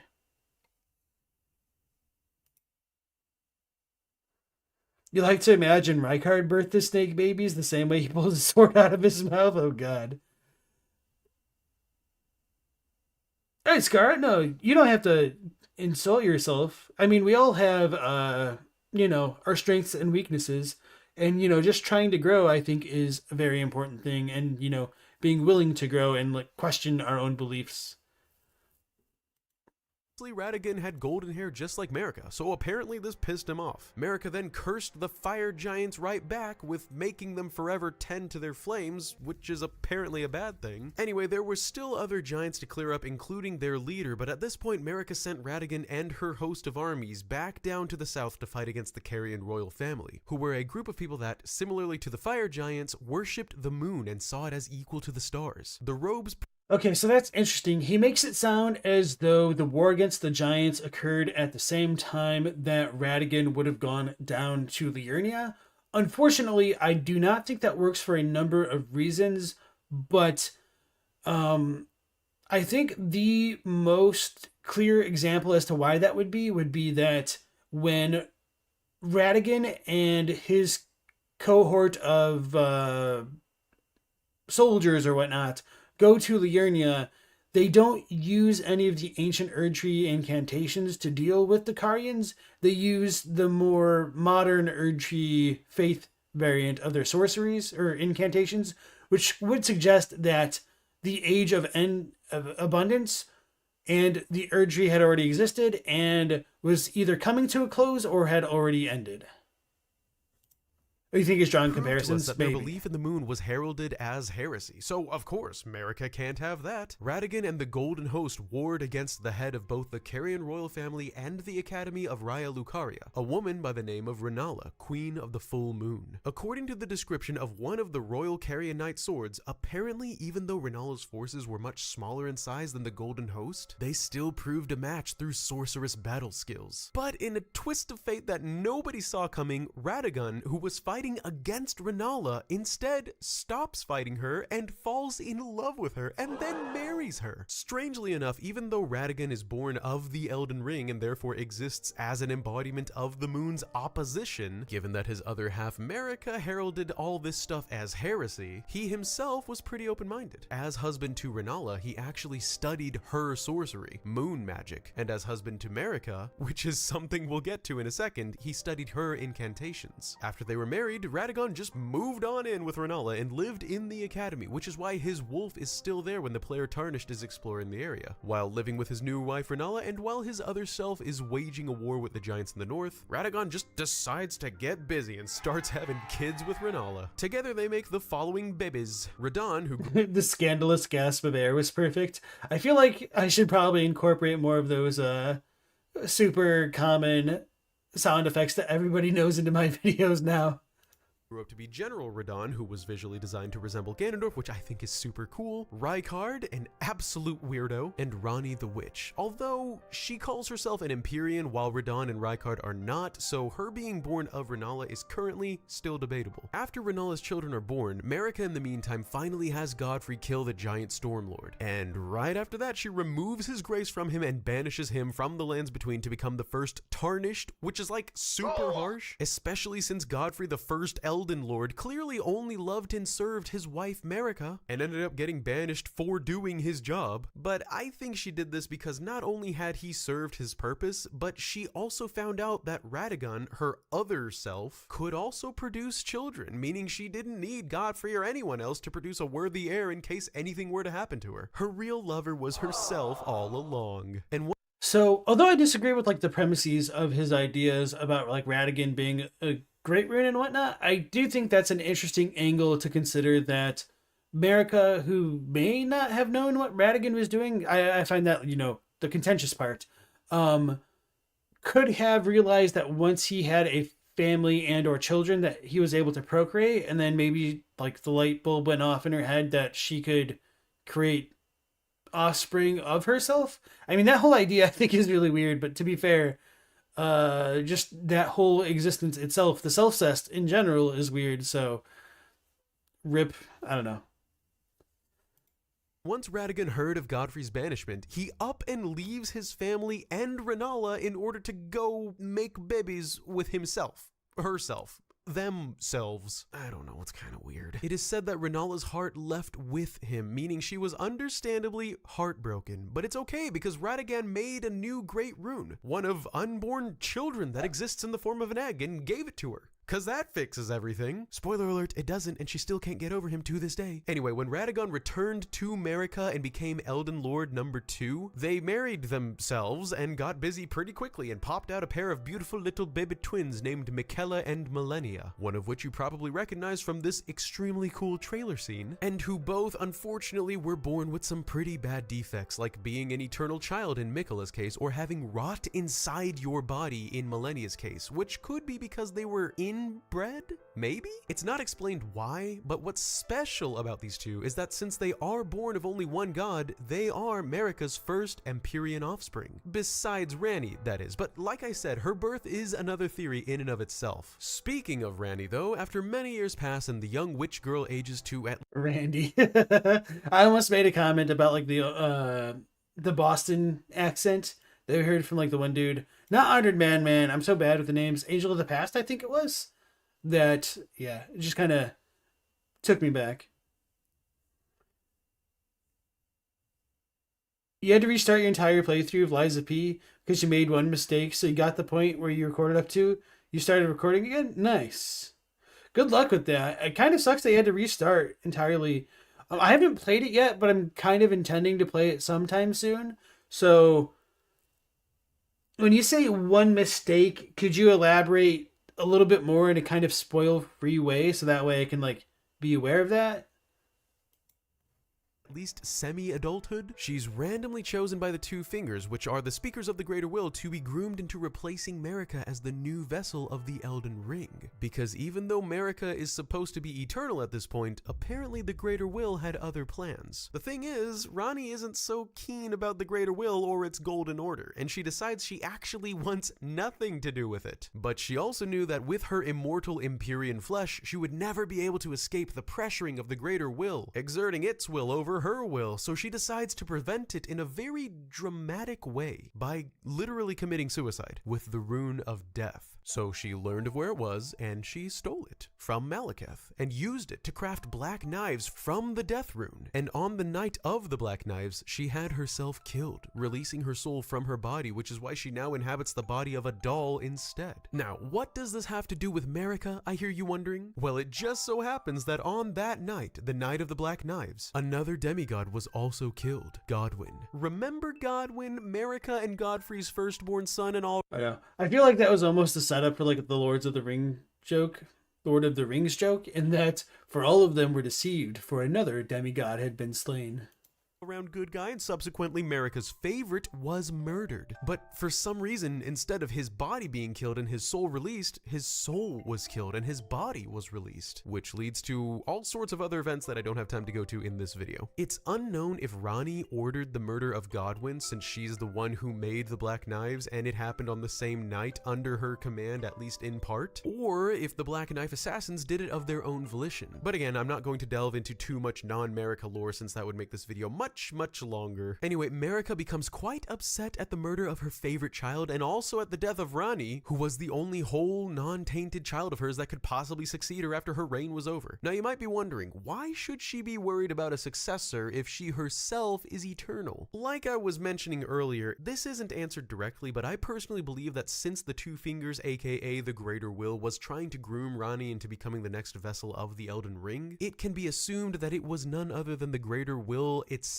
who was going to enforce the end of Marika's reign. Remember that the Greater... So I appreciate them specifying that was more speculation, and I think that's a fairly even form of speculation that, you know, a lot of people could readily believe. So Scalzi said, it's possible that Empyreans are just super receptive to connecting with outer gods, ideally the Greater Will, which is how Mikkel and Melania are cursed, depending on if Ranni's Dark Moon counts as an outer god too. Yeah. There is like a part of an interview where Miyazaki says there's like a multiplicity of like the natures of Empyreans or something like that. I keep forgetting what he says verbatim, and I need to go back and like look it up so that way I stop quoting the wrong thing out of context. But yeah, whether or not that pertains to the Greater Will or outer gods in general, it's just so open-ended that it's frustrating, because with Ranni having like a second personality molded either from her in the form of Blythe or like the Baleful Shadows, anything along those lines, it could suggest that maybe Empyreans do like actually have like that multiple part of themselves, because Mikkola could have like the second form of his identity exist in the form of Saint Trina or the Dreamlands for all we know. And there might be some weird stuff going on with Melania and the Scarlet Ionian children she kind of has, ? Because Millicent, Pollyanna, the other sisters, they're all, you know, kind of like Melania, but not. It's vexing, to say the least. Will never intended on death being separated from life. That was a Marika thing. So either the Greater Will was now of the opinion that Marika should be dead at this point, or it just had a problem with her and no longer believed she was fit to rule, thus attempting to groom Ranni as... So, okay, I think I might have like cut off his rationale a little bit with the pause, but I don't think I did. But I want to make sure that I got his train of thought there. Of the Elden Ring, it can be assumed that it was none other than the Greater Will itself who was going to enforce the end of Marika's reign. Remember that the Greater Will never intended on death being separated from life. That was a Marika thing. So either the Greater Will was now of the opinion that Marika should be dead at this point. So yeah, this, I mean, he did specify that this was speculation, so I should keep that in mind, but I don't necessarily know about that, because when we talk about the Two Finger, or talk to the Two Fingers and like Ania and some of the other finger readers, they mention that the Two Fingers want the Golden Order to be restored, and the Golden Order is contingent upon the removal of the Rune of Death. So I do think the Greater Will asterisk wants order, but I'm not sure that it really cares what form of order it has. So whether or not the Greater Will wanted another Empyrean to replace to replace Marika is one thing, which, you know, I think is a perfectly reasonable thought. But I don't know if it wanted retribution for Marika removing the Rune of Death. I would most likely say no, just because she kind of reigned as Radagon for an extended period of time up until the Shattering. But, right. Yeah, I feel like her trespass was more from shattering the ring rather than just removing Destined Death. So that might not be what he's even trying to say here, but the fact that this was highlighted and then, you know, emphasized through the change in coloring, I think is kind of important here. Hey, Mr. Joker, welcome in. Sucks so much to be born on the 2nd of January when everyone is sleeping after the New Year. Life hates you. I mean, it could be worse. It could be like the 24th or 25th of December. And Happy New Year's to you too. Or it just had a problem with her and no longer believed she was fit to rule, thus attempting to groom Ranni as Marika's replacement. So to revolt against the will of the greater will and remain the ruler forever, Marika then shatters the Elden Ring, bringing absolute chaos to the world and shattering her own body in the process. Now, it's pretty obvious that Marika and the greater will are not aligned with one another, and given Marika's selfish actions with repeatedly altering the Elden Ring to her own desires and some very ominous information that we can read from Gideon's armor, which says that when he saw Marika's true will, he shuddered in fear at the end which should not be. Clearly, Marika had something terrifying in mind for the land of the lands between and its people within. Although what it was specifically, we can't presently determine without extreme jumps of speculation. At this, which is, you know, kind of true, but I feel like we can make some fairly educated guesses in that when Gideon touched upon Marika's will there, the reason why he was scared is because he didn't want an end to an age, because he believes the pursuit of knowledge is without end. And having, you know, watched the Miss Chalice video where she does a really good job of covering this stuff like the other day, I think this just kind of ties back into this video as well, where Gideon is a bit of a complicated character and that he seems to be kind of filled with a number of contradictions at times, but the will of Marika is that she wants a new age, essentially, which is why she shatters herself. And I don't think like that's completely beyond the realm of like plausible speculation here, at least. Without Horn's 2 cents on the Millicent thing is that Gowry was trying to clone Millennia since Millennia is obviously not into the whole God of Rot thing. So yeah, but the fact that he's even able to do it, I think, is very interesting and might meant to tie into that weird Miyazaki quote that I don't fully remember.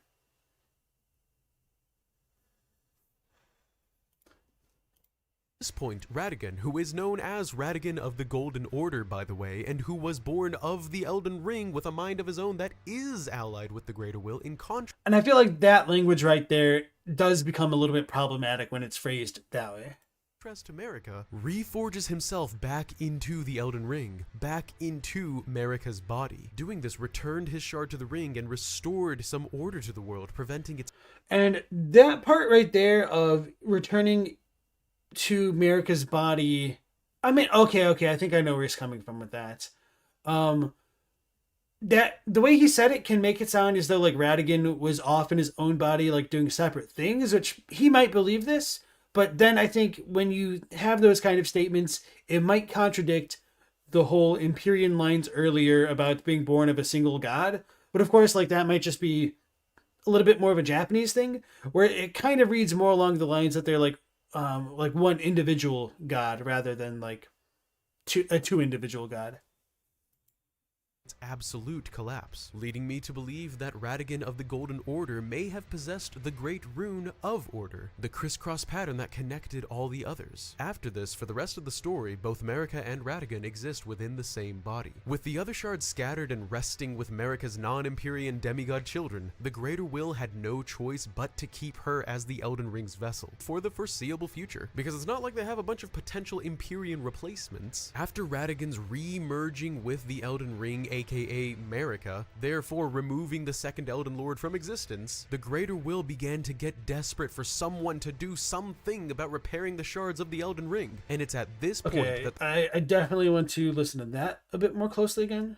the Elden Ring's vessel for the foreseeable future, because it's not like they have a bunch of scattered and resting story. Both Marika and Radagon exist within the same body. With the other shards scattered and resting with Marika's non-Empyrean demigod children, the Greater Will had no choice but to keep her as the Elden Ring's vessel for the foreseeable future, because it's not like they have a bunch of potential Empyrean replacements. After Radagon's re-merging with the Elden Ring, aka Marika, therefore removing the second Elden Lord from existence, the Greater Will began to get desperate for someone to do something about repairing the shards of the Elden Ring. And it's at Okay, I just kind of like wasn't paying fully attention the first time, so I thought he meant that a bit more literally than he really meant there. So that was a more figurative language. We're good. We're good. This point that the Greater Will itself extends its grace to the Tarnished, which includes you, the player. The events of the game follow, which in a nutshell is summed up by saying the player Tarnished reclaims all of the shards of the Elden Ring by killing all of Marika's demigod children and ends the game by repairing the Elden Ring, aka Marika, and ruling alongside the imprisoned god as the Elden Lord. There are other optional endings which mostly include adding different runes to the repaired Elden Ring in order to alter the way the world will work for the next dozen millennia or so, but one other optional ending actually does away with Marika and the Elden Ring for good, and it all revolves around Ranni the Witch ushering in the era of moonlight. But that's something I'll cover in a separate video since this one is already way too long, so be sure to let me know in the comments below whether or not you'd like to see Ranni's story explained by yours truly. And that wraps up the story of Marika, complete from start to finish. But with a game as vast as Elden Ring, it is possible that I forgot something or maybe missed a piece of lore that could have changed my outcome. If you know of anything like this, I'd love to read about it in the comments below. Also, thank you so much for watching. I've been wanting to talk about Elden Ring for so long on the channel, and it feels so good to finally have officially begun covering this game. This video required lots of hours of research, so please consider leaving a like if you enjoyed the video, as it really helps it out on the algorithm. And subscribe if you haven't already to stick around for all the other videos to come. Huge thanks as always to my bandit crew, who make my day every day, and that's about it. Hope you guys have a wonderful rest of your day and that you continue to enjoy the spectacle that is Elden Ring. Game of the Year 2022, calling it right now. Anyway, this is Bandit, looking forward to seeing you next time and signing out. Peace! So yeah, I feel like for a similar reason as the video with Jack a little bit ago, I don't feel like I can really give this a like, just because, well, for the most part, it's pretty grounded. It does have some unsubstantiated claims, which I feel can get, I don't want to say like completely like debunked or anything like that, but can be contradicted, I think, fairly, how do I say it? Fairly comfortably? Yeah, that's probably a good word. And that, of course, being that I don't think Radagon himself is a great rune. I like that idea. It is very appealing, but I just don't think the chronology works out based on my interpretation of the great rune that he controls being contingent upon gaining knowledge from Rhea Lucaria first.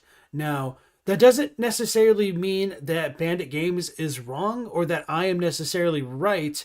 He could be right for all we know, but this is just kind of like the way that I look at the game, and I don't think it really works that way.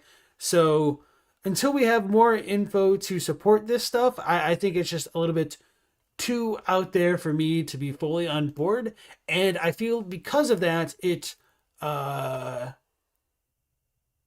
like too much of the video is built off of a foundation in which I think is too shaky. So anyway, other than that, I think it was definitely a well-produced video. So I'm going to share it with you guys in the chat as always, if you want to give them a like and or a comment and a sub and all that fun stuff there. So I want to thank Howdy for sharing this video with me to share with you guys. Which should probably thank you guys for adding more videos in general. So yeah, call to action. Hey guys, like the stream if you enjoyed it. And if you want to see me react to more stuff on the streams in general, make sure you either comment on the Discord and the channel server feedback channel, or in this video on YouTube itself specifically, because if you put it in the chat, I tend to forget because too much info goes by, and I can always look back at the video comments itself from the notifications and then just go to that video and add it in my free time when I'm not worried about managing the stream. All right. So this is pretty much a very good stopping point, very close to the normal 3 hours that I try to go. So that will conclude tonight's stream. So thank you all for joining. I'm not sure what I want to watch tomorrow yet. I feel like I've been putting off the Why Does Dark Souls Sound Like Dark Souls video for a while. But I mean, sometimes that just kind of happens. Maybe I should watch the Smotown one because it's we don't really watch a lot of his stuff. I mean, we kind of do, but we kind of don't, just because they're so long. But it's been a minute since I guess it really hasn't, because we did watch the Lords of the Fallen review. But we've been doing a lot of the Carian stuff, so maybe we should watch it anyway. So yeah, maybe I will bump this one up for tomorrow at the very least. Yeah, so maybe just these two alone, because I tend to react a lot to Smotown stuff, and I think, yeah, this is probably a good pairing for tomorrow. So tomorrow I'm thinking Rennala and the Carian Royals by Smotown, and then Why Does Dark Souls Sound Like Dark Souls? So hopefully you guys are looking forward to that and will join me tomorrow, 10 p.m. Eastern Standard Time as usual. Till then, stay safe, take care, and see you later. Last Protagonist out.